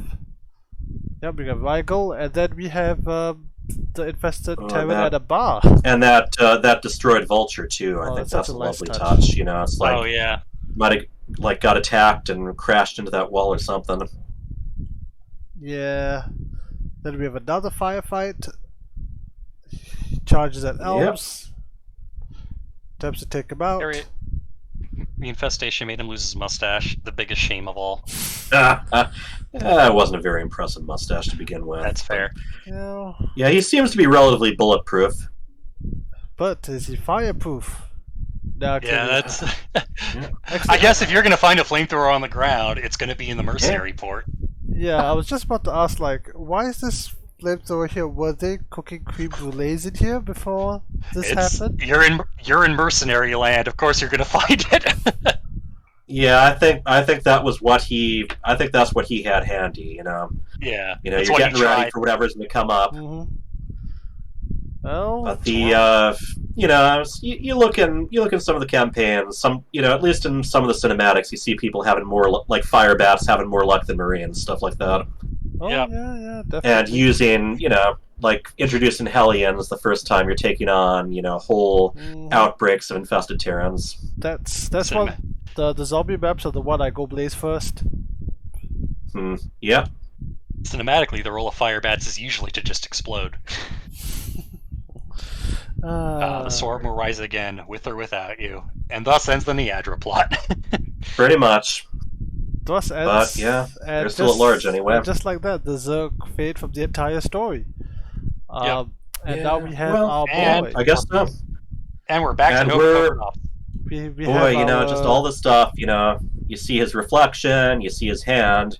Still kind of at that point, but it's becoming pretty obvious who it is now, as you see his silhouette with those, whatever it is that's on his chest. Like that was the weirdest part about his design. Mechanics. You're no merc. Who are you working for? Someone who always pays. She's already on her way. So, basically like, well, I don't know what reason you have to trust me, but you can definitely trust me more than the person you were just negotiating with. That's very true. Contrast, she needs to not sell huge her on stuff. trusting. There's an argument in the workshop, which is curious to see that the medevac has its own tool rack, but in retrospect, well, hey, you gotta repair stuff as well as heal stuff, I guess. Yeah. But yeah, it's like powered armor. So much of what characterizes these two supporting characters here, Contreras and Yang, is basically just them arguing over, whether they should trust Elms. It gets a little repetitive. It's like a failure of the Bechtel test, except the character is female that they're arguing over. Yeah, just kind of hanging around in their tank tops, arguing. Yeah. And we finally get a full look at Rigel, and then followed up by like fake looks of Nova. So boy, they do a lot of visual teasing here. Yeah. They do. And noticeably, in this last panel, that's my own little pride of contribution. Nova mistaken. This is the last time in a Starcraft comic Nova has blue eyes, because this is when I started significantly bitching. You gotta lead the fight. Yeah, but yeah, it's more obvious. You can call me Nova. I heard you had some Jorium, so yeah, nice little stinger at the end of this trio. And also, it's there's almost would work as, you can call me Nova. You may recognize me from co-op commanders and a recent campaign that you can pay for in addition.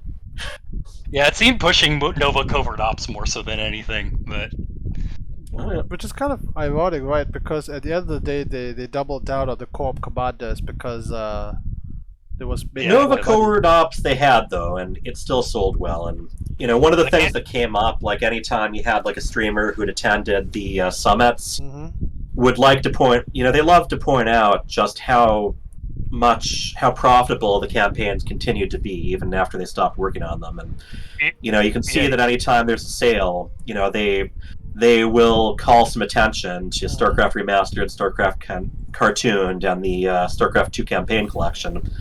If someone who isn't going to be playing a lot of StarCraft just kind of skims across, it's like the campaigns are considered the most likely thing for them to buy. You're probably not going to be going straight into skins and co-op commanders if you haven't really played much StarCraft. You say that they've unfortunately almost never had a sale on co-op commanders, which is why I don't own them all. There is a reason, because their initial price of $5 was considered basically the bottom of what they could have initially put out for how much content was offered. So they can't really do sales because it's like there's a lot of work in there. There's a lot of work and a lot of content that we're already selling for the lowest price we possibly can. So they'll only. And there were some events where they'd bundle them together, or they'd put two of them on sale. Yeah. Not often though. And, of course, whenever Co-op Commander first came out, not really a sale, but they bundled it. They would bundle the new Co-op Commander with an announcer of that commander, and with a stim pack that would, increase how quickly you could level them up and get experience for a limited time. When we were still getting content. The good old days. But yeah, it's I find the campaign stuff interesting. A few years ago, when they were really pulling back, they hadn't completely stopped adding paid content, but there was this whole thing where kind of out of nowhere on the Blizzard website blog, they put like a summary of the StarCraft 1 campaign along with a summary of Wings of Liberty, Heart of the Swarm, and that was so Legacy of the Void. And it almost seemed like it was made to tease Nova Covert Ops, but that had been out for a while. But almost seemed like something they'd noticed, like an old promotional material, and decided to post it again because campaign is, the first thing that new players tend to buy and continues to be. Why not? Right, somebody wrote the summary, you might as well publish it. Yeah, and I mean, you see that with other stuff too, like, with things that they just kind of had left over that they're republishing or even, putting out for the first time. Right. Yeah, they were doing a series of those with Overwatch as well, so I think they just kind of like, well, we're doing sales on these, might as well catch people up. Oh yeah, we've got this other franchise that's doing well. Let's do it. Yeah, one of our older we do kind of remember that Starcraft is, one of the few franchises we actually have. Oh yeah, didn't we have another franchise? I remember that we anymore. wrote a summary for? Yeah, they have no, I mean, people will say, does Blizzard hate Starcraft? No, it's like they've, moved on from it pretty heavily, but if they notice something that they can, highlight briefly with almost no investment to get people to spend more money on, they're not going to say no. They don't want to, they aren't making efforts to hide or bury Starcraft, so hating and not caring are two different things. So yeah, anyway. They're purely ambivalent. Well, we'll see how that turns out now that it's Microsoft Blizzard, but that's in the future. Well, will be, yeah. Will be. There's a lot of negotiations left, and we could have a 3-hour discussion on that, but we've also got the last 3 of this story. All right, but I do. It also won't start until next summer, so we got a bit. Yeah, okay. So let's take a little bit of a turn because this is the first time we're getting a quote-unquote hero unit introduced. Mm-hmm. Yeah. Well, I mean, Zagara and Arun. And Zagara and Vorazun. Zagara later, yeah. It's like, but but we are finally getting back to like a big in-game hero after we've left Niadra and Arun behind. Yeah, a really big hero. Like she transcends that she's in Heroes of the Storm. She's technically in Overwatch via she was originally created for her own game. Starcraft Ghost, and now she's back. So, alright. She's someone who Blizzard has always, at least the Starcraft 2 people, and maybe even Blizzard as a whole, has always really seen as a marketable character. They wanted. Yeah, she's got her own books and comics. She's got a mini campaign that focuses just on her, and it says a lot. I'm very fascinated with the whole cancellation of Starcraft Ghost, which, until years later, they still were so attached to it that they didn't want to call it cancellation. Indefinitely postponed. That skin is the last. There's something about Nova that a lot of the lore people in Blizzard are very attached to. Yeah, that skin you're showing is the last bastion of the wrong eye color from Heroes of the Storm. They fixed it everywhere else. I'm on to you, Blizzard. Fight the good fight, man. Fight the good fight. The endless Nova eye color. Yeah, so we got a bit of a standoff here, and I think like a lot of the comic books you'll see on the shelves, seems to over exaggerate, how big of a deal this conflict is, but still makes for a good image. The cover is hilarious because that conflict lasts 2 seconds. And that is so much. It's so much like your traditional comic books, where there'll be like some sort of big hero versus hero fight teased. They punch each other a couple times, then realize they're on the same side. It's and to be it's fair, comic tradition. It's a ghost against four humans. That's not gonna last very long if it was a full fight. No, just cloak and it'll be over. Elms has to get out of the way briefly. Yep. Yeah, Nova's a human super weapon. That fight's not going to last long. No, it's not. I found it interesting. She's got her ghost, armor or whatever. Mm-hmm. She's able to, crush a gun just as easily as Elms is with her actual mechanical arm. Yeah. So they do. Oh, good. Yeah, those ghost hostile environment suits or whatever, they are supposed to enhance a handful of things. They are supposed to protect the wearer, increase strength, and also be skin tight enough for them to show off their curves. So Another thing to bring up, because people thought, oh, it's weird that Nova can throw a Marine in Nova Covert Ops, but a lot of it is also, it's not necessarily her own strength, it's that she's also psionically pushing a thing as she's doing it. So, like, when she's throwing a Marine, it's the momentum of basically doing telekinesis while throwing it, which I imagine is armor on top of that. So, if she could control mines, I mean, the Marine just threw himself. He just tripped, he just shot himself off a window. Yeah, only if she has that visor. Yourself. Yeah. He needs the indoctrination visor. In the beginning of Nova Covert Ops, before she's able to get a weapon, it's interesting. She's going around snapping all these guys' necks, and it almost seems like the reason why the Defenders of Man troops look so different from Marines is, boy, a lot easier to twist their head. Yeah. This is why you have to wear a mask. Though in that whole section you can still do it to a Marauder, which I always find funny. Yeah. He had his helmet down, I guess. And so yeah. Right, so we quick firefight. Now, are you done? Guess so. Can't blame me for putting up a fight. Not when all this is on the line. So yeah, it's like still tense, but it's, they're very quick to acknowledge, okay, we can't do anything at this point. Yeah. And then she brings back all of her ghost escorts, which includes that odd certainly design. Seems like one of them is Delta and one of them is Pierce, right? Yeah, that was always my because the recent Nova short story confirmed that they're with them. I've always just assumed that's Delta and Pierce. Because now in the campaign, it's possible to lose them in the first mission and not have them show up later. But generally, as far as like established, what is it, canon goes, when there's a choice, they usually go with whatever the most named characters survive with. And Waking Dreams, the comic or the short story confirmed they survived. Yeah. So these are probably them. Yeah, a couple more ambiguous ones behind. Yeah, random shadow ghosts. I'm gonna bet it's them. Yeah, I'm willing to put money on it. You Red Gunner guy? What do you think? I'll put my MMR on it, but I ain't got no money at this point. Oh man. Well, then that's because you don't have any Jorian to sell. No, I'm not lucky. We're kind of all the way back to like the crooked commander's facial expressions when Elms takes a look at it, right? It's like, yeah, Nova had one earlier with just lips pursed. There's some quality silly facial expressions in this.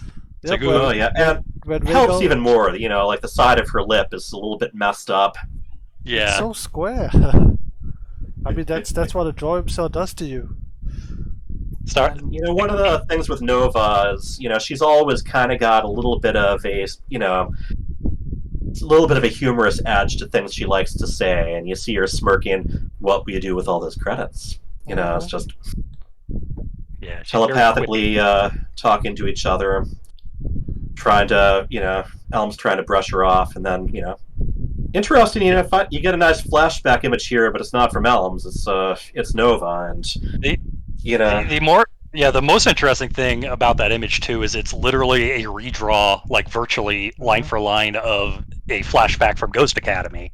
So it's quite literally, that's like the configuration of the bodies are the same. It's a little more detailed, but it's very overtly. It's also an event that happened in the Nova novel. Yeah, and it's a flashback. It's a reference to a reference. Just like programming. But yeah, you got the Kerrigan and Nova. You got the big stuff where their abilities ended up hurting people they loved. Elms, it's ambiguous, but it's implied that I'm a merc. I already hurt people. Kind of implied that there's no big thing her psionic powers did that matches up to what she's been paid to do anyway. Yeah. Mm-hmm. And Nova's basically, hey, you should probably train. Yeah.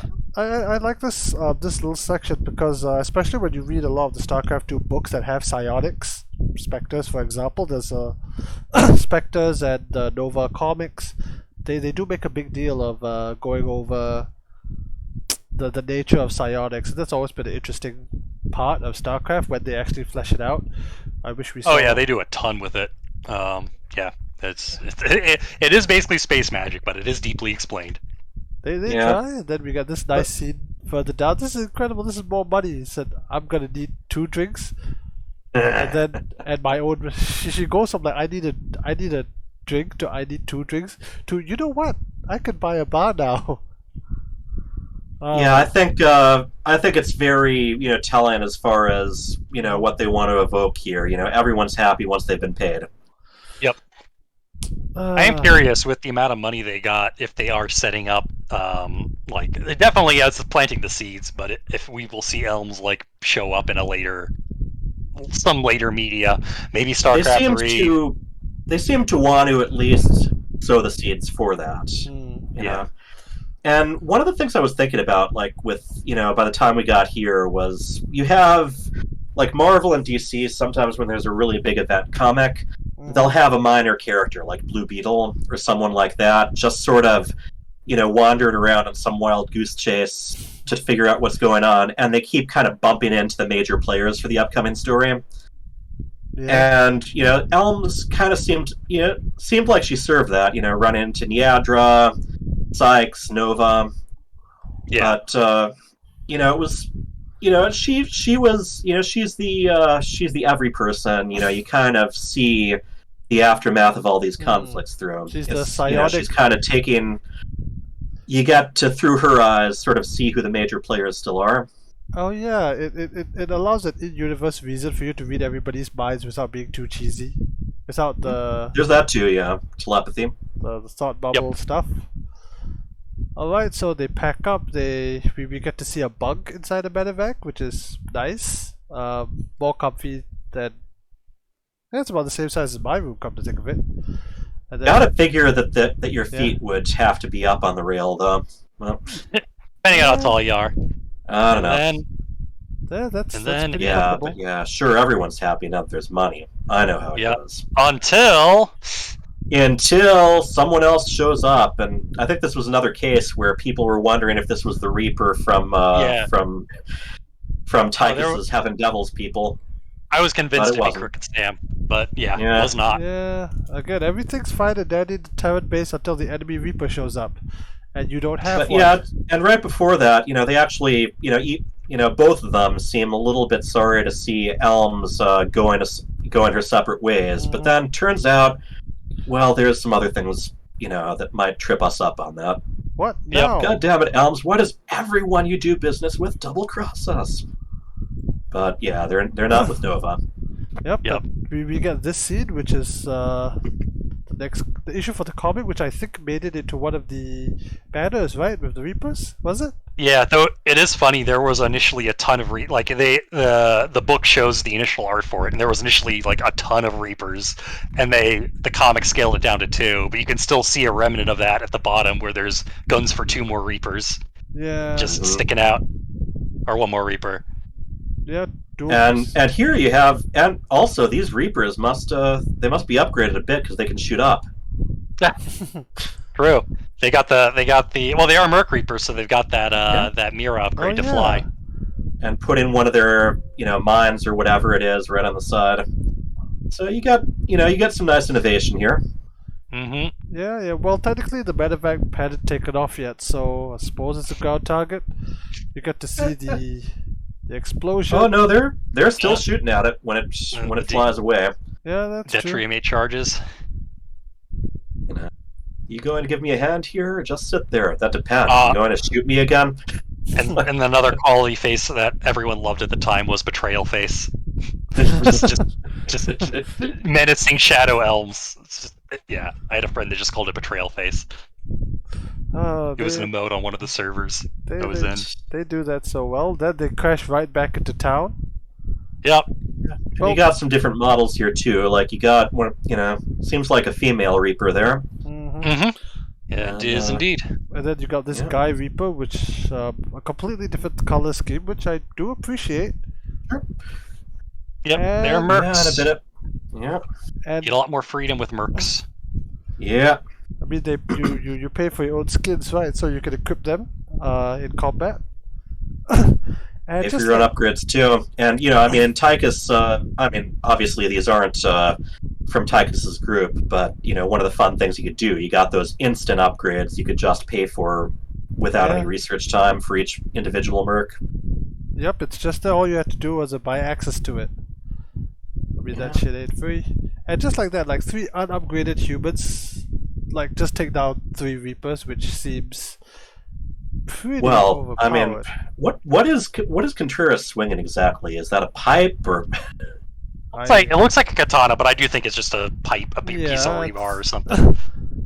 Looks like a broken piece of metal that happens to be pointy on the end. I mean, they just crashed. There's probably plenty of katana shaped pipes. Elms playing dead. Yeah, and then they get the jump on them, which is quite weird. And here's the pipe, metal, whatever. I like how that injured Reaper goes for a gut punch just like everyone else seems to. Just like elves. Yep. And then we get one of the few things we don't see much, but I do like, which is psionic interrogation. Because normally you can only read surface thoughts, but you can interrogate to go deeper, but it'll usually mess them up. If you get them to think about something while their life's under threat, basically, who do you work for? It's the old, what happens when you tell someone don't think of elephants, right? Yeah. It's like.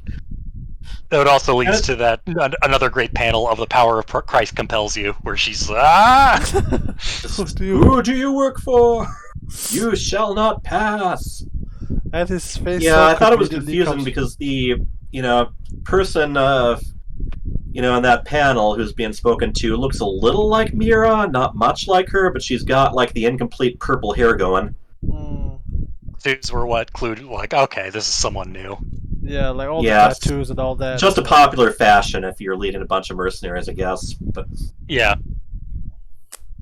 but I do like the distinct designs. It's something. Yeah, it's not just a rando. Yeah, the mercs always get the most interesting looks.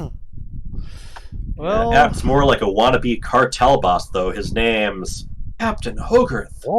I love how he's showing. Why is he even bothering to show the picture of him? Shouldn't he just be showing pictures of the targets? But yeah, it's like, okay, yeah, but then there is that whole thing. If he tries anything, he's Dominion brass. If he tries to double cross us, we'll show his dirty laundry. So there's kind of a we're ready to hit back if he doesn't do it. But it's kind of this. Have you seen this, Commander? Have you? Dear audience, remember him? It's been about a year and a half. Under a couple of different artists, but yeah. Yep. And it's very, it very much sort of, ties back to like the Devils Do stuff, in the novels. Yeah. It's like, or even the Wildstorm comic books. It's like, okay, you got this leader who double-crossed you, and he's gonna keep trying to, get people to kill you until you take him out. Just in case you forgot who he was. That's a theme that's been around before. Yep. Just in case you forgot. Pretty common revenge story. I mean, it makes sense. Oh yeah, spy movies especially. It's like spy, gangster movies, that kind of stuff. Mm-hmm. Yeah, it's like we can't walk away from this. We've got to hit them to protect ourselves. But yeah, reaches for the gun. Elm's trying to walk away again, and I like that a lot. We don't have another choice unless you want to spend the rest of your life looking over your shoulder. Is that your idea of freedom, Elms? And she's silent for a moment, just pursing her lips, and then, damn it. I always like this art style in comics. And looking at that, iPad or whatever, where she, with the, credits information on it, as she's saying that. It's just so beautiful. Yeah, that comic. I don't get to enjoy this pile of money. I do like the lip. Angie. Someone else's blood on her forehead too. This goes to hell. Don't say I didn't warn you. And we head towards the finale. We do. Yes. I do love the art style here, where you have like 3 frames which are almost exactly the same. Number one, because it's so much easier on the artist, but in this context rather, it's a lot better. It's like she's about to leave. The characters just change enough. Like this one, like everything down here and here could be like copy paste, and yet it still works. Like we have the same scene and thing played out. But it's a good way to show motion. Yeah, you got that cloaked liberator, so we know which upgrade she chose for this mission, right? That Liberator. That lead to a lot of debates because it's a different size from the other two Liberators that show up, which is a different size from the Cannon Manual Liberator. Yeah, we're all dressed for war here. We got, we've ditched the, khakis and tank tops, and we're in, skin tight, like covert ops style, Suits. Armor. They also, or whatever they made Nova hologram a portrait, and that always was like, why? they already had so many extra portraits of Nova. Like the original portrait was one you got, I believe, if you got 1,000 wins as Terran on the ladder. But yeah, then, it was 1,000. Yeah, like Nova Covered Ops, there was like a bonus one if you pre-ordered it. There were a couple tied in along with your ship. And then more recently, like almost the most recent portrait that got added, not taking into account Raynor. Yeah, you had that BlizzCon line thing where the only Starcraft portrait that was included in that bundle was guess Nova. Like I said, she really is kind of a consistent face of the franchise, especially after Kerrigan and Raynor have left the brand in. And the funny thing is, you're showing the portraits, but this doesn't show the feats of strength one, so there are significantly more Nova portraits. There are.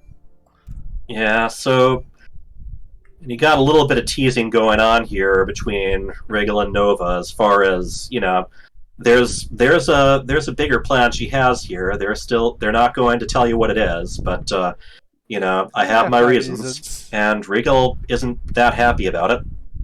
Yep. I'll do my part when we write about the Jorium. I'm sure that's not gonna come back in any major way in any future issue. That we will, of course, cover should that be a point, but because that got canceled. Well, no, it's coming out a few weeks now. But it's interesting, with Elms hearing their thoughts. It's like you got a lot of comics where there are thought bubbles, let you know what the people are thinking. You don't always have the chance to, show it as these are the thoughts that your hero is hearing. I mean, you never know when. I was gonna say the door's gonna open. Yeah, but you never know, and we're going into a very James Bond style fortress. Out here, I really like these guns because these guns were the same ones from Covert Ops. Mm-hmm. Yeah. Oh yeah, no, that's a very, very intentional. The grenades are also from the Wings of Liberty cinematic. But yeah, the plasma gun, she gets on Antigua, and the Hellfire shotgun. Yeah, the Hellfire shotgun. It's good stuff. Okay, there's a bell. They stormed the base. I get in easily, maybe a little too easy. And we want to talk about that little paperweight there.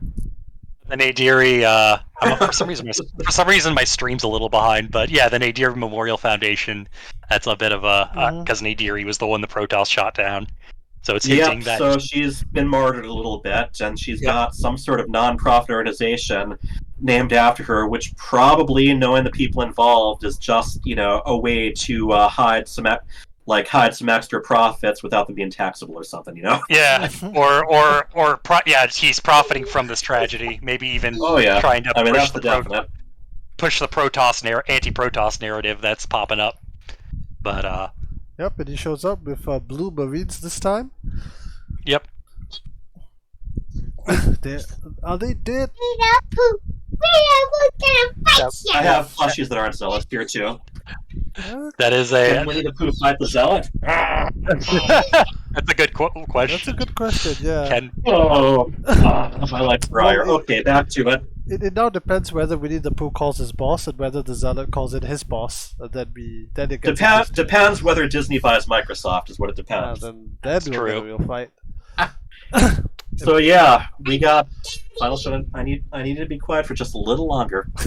Also the world's strongest desk can block Gauss rounds. Oh my god, yeah. Isn't it like that ain't mahogany? Hypersonic needles. It's essentially railgun tech, just short of it. So it's it is funny. Yeah, you have one of those not quite dead injuries. Yeah, definitely dangerous. Well, at least they give it they give it some weight, because later they're like, oh, she's really messed up. Oh yeah. And like any good villain, he's got to stop to gloat a little bit. Well, Elms kind of plays dead a second time. Yep. She does the Nova thing of the Mind Blast. A mini Mind Blast, anyway. Yeah, definitely a lot more controlled. I mean, obviously it hurts her friends, but it doesn't... Yeah. Yeah, it just like takes out the captain, and then everybody falls to the floor. Charlotte, can you go get a sink? Yep, but then it picks everybody up. I also expect she's just not as powerful as Nova, like by orders of magnitude. So yeah, there's that too. But I mean, she really does seem to hurt her enemies a lot more than she hurts her friends. Yeah, so, there's certainly that. There's some skill there, and I guess at least implied she hasn't done something like that before, right? No, yeah. They also mentioned Jorium's kind of awakening what she had before. Yeah. I mean, to be fair, like she had not had. A few weeks had passed, so maybe Nova gave her like a crash course on psionic attacks. It could have been. Also, she mentions like, "No, I don't want lessons" later in this comic. Yeah, but maybe was it? I don't know. It could have been in line to because they were going on this mission. I mean, they bring it up later, but I love how Nova just has no problem. She's like, "I'm going to protect the Dominion my own way," immediately followed by, "I just killed a bunch of Dominion Marines." Well, that's that's her way, though. Sometimes you got to protect the Dominion from assault, right? Yeah. Sometimes you got to kill the Dominion to protect it. And I think that's one of the big things that she wanted when she left the Dominion, which was to have a say over when she pulled the trigger and when she didn't. Well, which is always in it. They bring it up a bit, but I wish they focused on it more. Was that she's essentially a relic of Arcturus' regime, and Arcturus' whole solution was just shoot it, and that's her solution too. Just shoot it. And Valerian's like, no, we want to take a more like tactful approach, and she's like, well, that's not what I was taught. Yeah. I was just taught shoot it, so I'm going to shoot it. Okay. Well, we got 3 shots here, so that's a good sign. And now we actually... Thank you, Disney Plus. We actually back at it. We actually get a tease. Yeah, go ahead. We wrap up with some stuff, Nova sort of reiterating her offer. Mm-hmm. Elms, kind of showing that Elms really has taken these two under her wing. And this nice little panel of, the story thus far, framed by Elm's face and Nova's face, very artsy. With the guard and a ruin in between them. Yeah, also known as the panel they made to get portraits for the for the war chest. I'm just kidding. That's not actually the case, but they did make. I did see the Arun there get used a lot. Mm. Well, if they paid for art, they're going to use the art. Yeah. Hey, I'm not complaining. It's still better than the fact that the freaking Dark Templar saga stuff is in Heroes of the Storm and not Starcraft 2. Well, as I always bring up, there's 4 Terran governments, and only one of them has a symbol decal you can use in the game. Yeah, I mean, in StarCraft 2, you in the latter, you at least got portraits of Mohandra and Arun. Yeah, and and Salandis' portrait has popped up elsewhere. So, Dark Templar saga lives on. Yeah, it does. And sure. I mean, that's if you're in a lore panel, and if they're going to reference a book. Those are usually the ones they bring up. Yep. Yeah, it is, because there's the most. Yeah, there's the most of it. Well, and I think well, it's like that was used to promote the release of StarCraft II: Wings of Liberty. So I think a lot more people read it because there wasn't much else to focus on at the time. True, and there was the big tease. So we got the end over a Roman numeral 2. Yep. But yeah, we like most StarCraft stuff, it is a pretty solid ending, and it wraps up things, but it at least teases that there's more coming, especially with Nova. Yeah, though it's interesting that they tease kind of that Elms has more coming, because, I mean, so far, Nature of the Beast has the Donnie Nova story that does tie into why she's hunting for Jorium, which is coming out in 2 weeks, so hey. Well, assuming no delays, which are still very possible, but... Oh, look, knock on wood. We'll talk about that at length, I bet. Yep. Yeah. If for context, for those who don't know, Nature of the Beast was a war chest comic. StarCraft got canceled, but they never stopped the fact war chest got canceled. Yeah, yeah. And then they're putting out the physical release coming soon because they just never stopped that. Because they already finished the comic, why not sell it? Yeah, it's going to be interesting to talk about that. But here with Shadow Wars, it's like after the war chest this was tied to, like handful of months later, they put out a hardcover of this 12-part series. You could buy that and on Amazon somewhere. It seems like Blizzard's been interested in doing a bit more of that. Like with Overwatch, they've put out printed versions of the digital comics. And there's actually an Overwatch book that's scheduled for the end of the year. That's a collection of the Overwatch short stories. So, we'll see what they want to do with the stuff they've already got, sitting around. This one always was weird to me because A, it's a free comic, like the entire thing's online, and B, it's only on Amazon. It was not, if I recall, it's never been on the Blizzard store, and it had no advertising. Blizzard did. I think it's on the nothing to Blizzard help. store now, and I think it. Let me see. Stuff on Amazon, usually it comes up in other places that do books. So, when something pops up on Amazon, it usually also pops up on Barnes & Noble and Walmart. Yeah, I guess. And a few more obscure places. But no, they really didn't. And they also didn't really do any promotion for that cinematic art of Starcraft book either.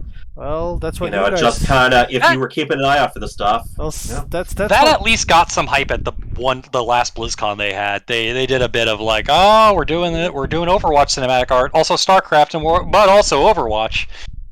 Yeah. So they did more than they did for this one, which was quite literally, nothing. It's still in print though, and then this is in the midst of them continuing to reprint all those books that other publishers licensed for them. Pocket Star, Tokyo Pop, and Wildstorm. There we go. Yeah, you're right. It's on the new Blizzard Gear store, the Shadow Wars. Yeah. Also, the Tosh pin I need to get. They put out. I did get the. So where did this leave us? Like, by this point, the war chests were a regular thing. We kind of gotten into a rhythm. Like, every year you could expect 2 co-op commanders, 2 war chests, 1 really big balance patch with maybe some smaller ones at the time, and then some announcers that would be sort of sprinkled in here and there. You actually got, like, a new map pool every 3 or 4 months? That was consistent, yeah. Yep. The days. Back in the old days. Yeah, when did this wrap up? This is when us lore fans complained we only had a drip of content, and now I'm so nostalgic for that era. Yeah, man. Well, okay. There was at least, and what there also was, even if there wasn't much they were putting out, besides, that kind of routine for the commanders and the war chests, there was still, at the time, kind of the possibility that they might decide to do something bigger at some point. Well, but, that kind of fizzled gradually, very gradually. We'll be going through the last few comics in a future episode. Probably next week if you're watching this live. If you're watching this on YouTube, it might already be out. It might not. But to wrap up Shadow Wars, well, Subsourian, let me ask you. So what are your thoughts on Shadow Wars? What's the TLDR of both the 12 comics and the last 3 hours? I like Shadow Wars. I'm not like I probably sounded a bit more negative on a lot of the nitpicks. I do think it's a bit meandering and like a lot of the characters are a little weaker. Yeah, it's a very unfocused walk through the sector, which in itself is good. It eventually settles on some good art, and it certainly has a lot of nice little details. There's a lot of plot points I'm not huge on, like the fact Arun's death causes like this huge rift between the Dominion and Protoss. I wasn't a fan of. But I do think Elms was a good huge conduit to show where things are at, and also give a nice little glimpse into the non-dead man's port side of the mercenary sector that I enjoy. And this also set up Nature of the Beast, which I find more. I'm more interested in where they're going with that in terms of overall impact. Is that because that's the only lore we have left?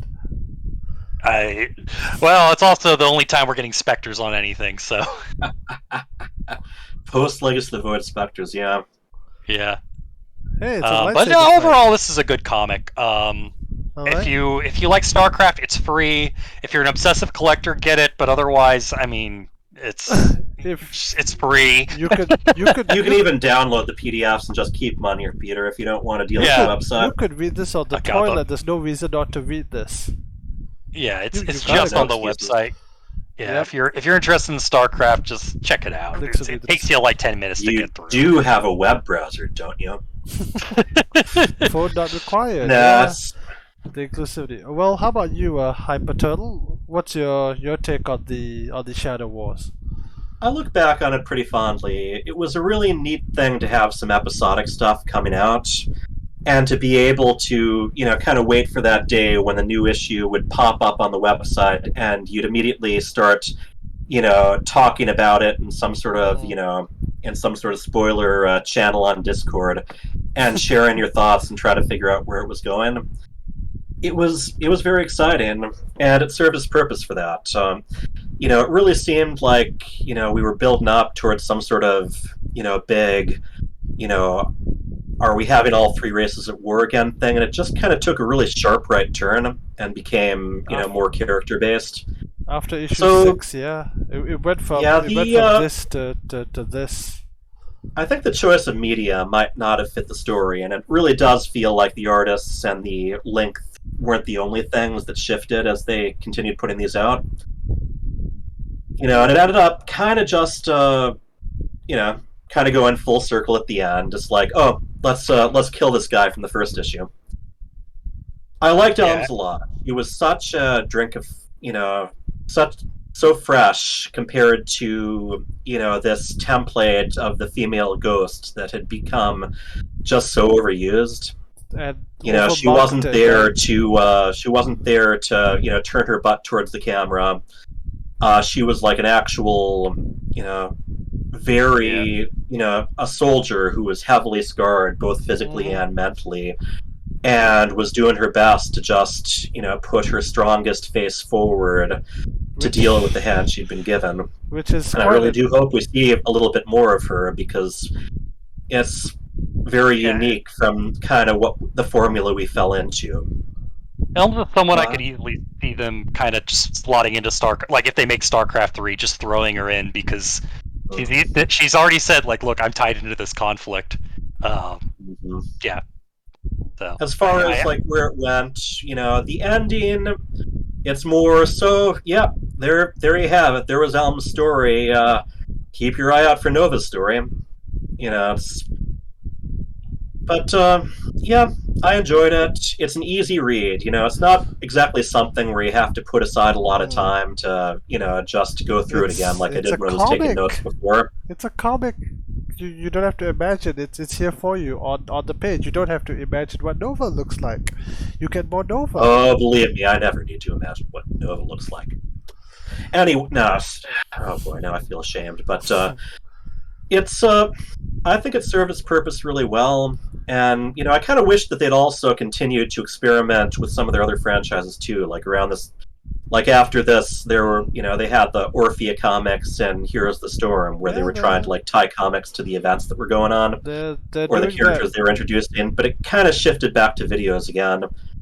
Now we're finally getting some in-game lore for things like Overwatch and Diablo whenever the games actually, are completed. It's been I think with...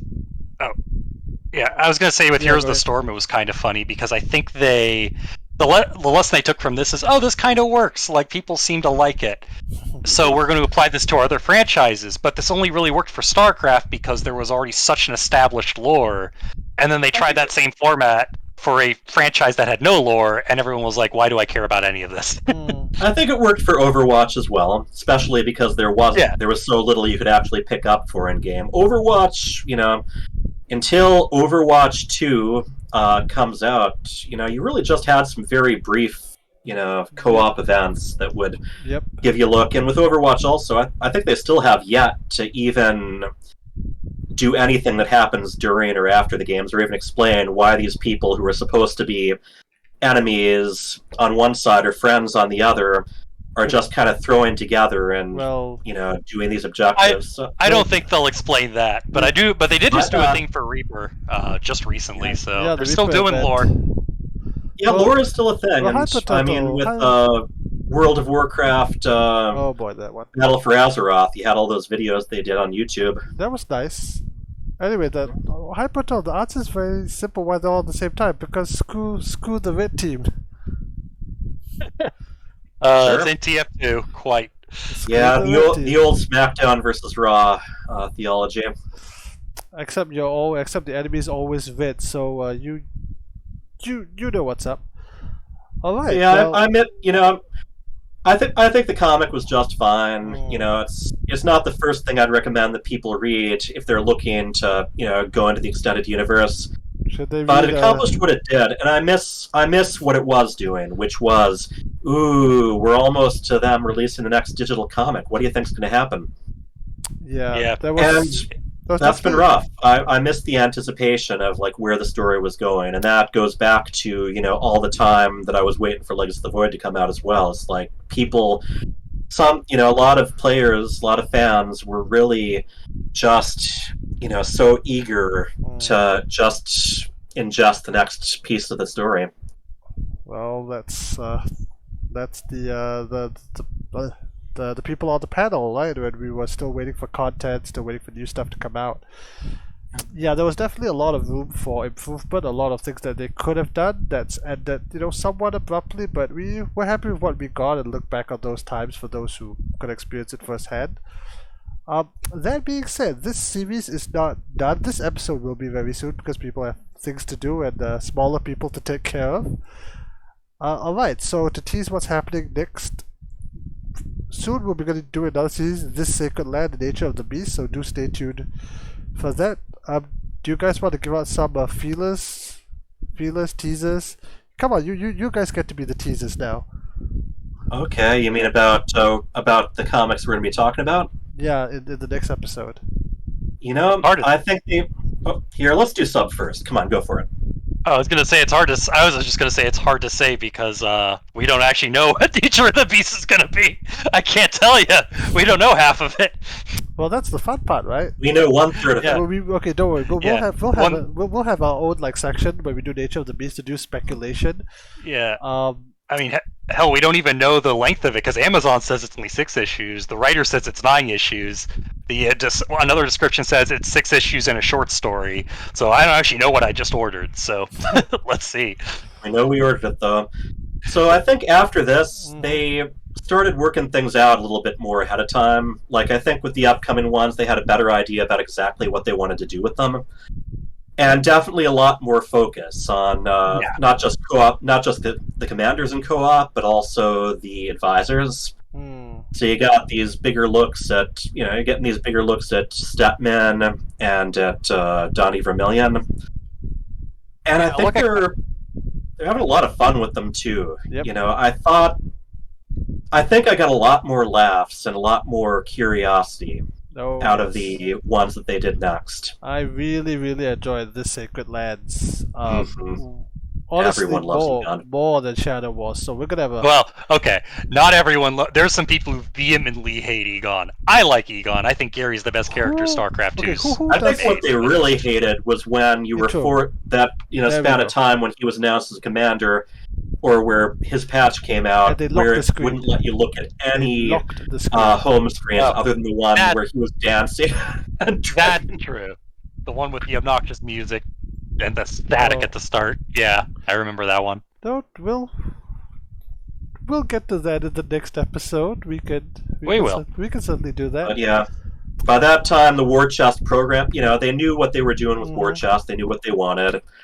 They were starting to add more things in, like some of the free. You could participate in the War Chest for free, and there was an additional 4th line of things you could unlock other than the free ones. So they were continuing to. They were tying it into Twitch, where you could also get points by watching partnered Twitch content creators. So they were really building what the War Chest was and experimenting with it. At the same time, it felt like they knew where they wanted to go with comics, and then the whole War Chest thing got canceled, and everybody involved had already left anyway. So, and then they couldn't do Twitch anymore because of the YouTube deal. There's going to be a lot to talk about next time. With what was going on with StarCraft when those final 2 War Chests came out. I have a long complaint about the Purifiers, but I'll save that for the next episode. Alright, so this has been a good episode. This was fun. Alright, let's shout out our panelist host people who came on to ramble about lore for 2 odd hours. Subsourian. One more time. I'm Subsourian. You can check me out. I ramble on Reddit with my collection. I ramble on Twitter. There's the lore Discord if you want to go to that. Check out the wiki. I don't know. If you're a lore fan, I'm impressed you exist. Yep. I'm just kidding. If you're on Reddit and you see Subsourian's name, know that he is the man. Yeah. All right. The way he's describing it, I picture some of those things where like Batman's villains are, saying that he created them, and no, you created me. Yeah, definitely. And speaking of created, HyperTurtle. Yep, I'm HyperTurtle. I run Minnesota Barcraft, MN Barcraft on Facebook or meetup.com. For obvious reasons, we haven't been doing a lot of Barcrafts, but I do blog on my Facebook page. On YouTube and Twitch, I am Counterfeit Penny, and I have been doing a lot of group stuff where people talk while I play. Very, very similar to what we're doing here, but with me also distracted by trying to keep my Marines alive on Brood War. And Kerrigan. And we're going to be branching out a bit and exploring a lot of old Blizzard content, like the different maps and scenarios. Yep, so links for all of that will be down in the description, including the YouTube stuff. Alright, I have been Red Gunner Guy. I also have a Twitter at Red Gunner Guy. If not, anything else before we close out the show? Could be it. Alright, again, thank you for watching. If you like this content, do like and subscribe, if not for me, but the Z-Lot.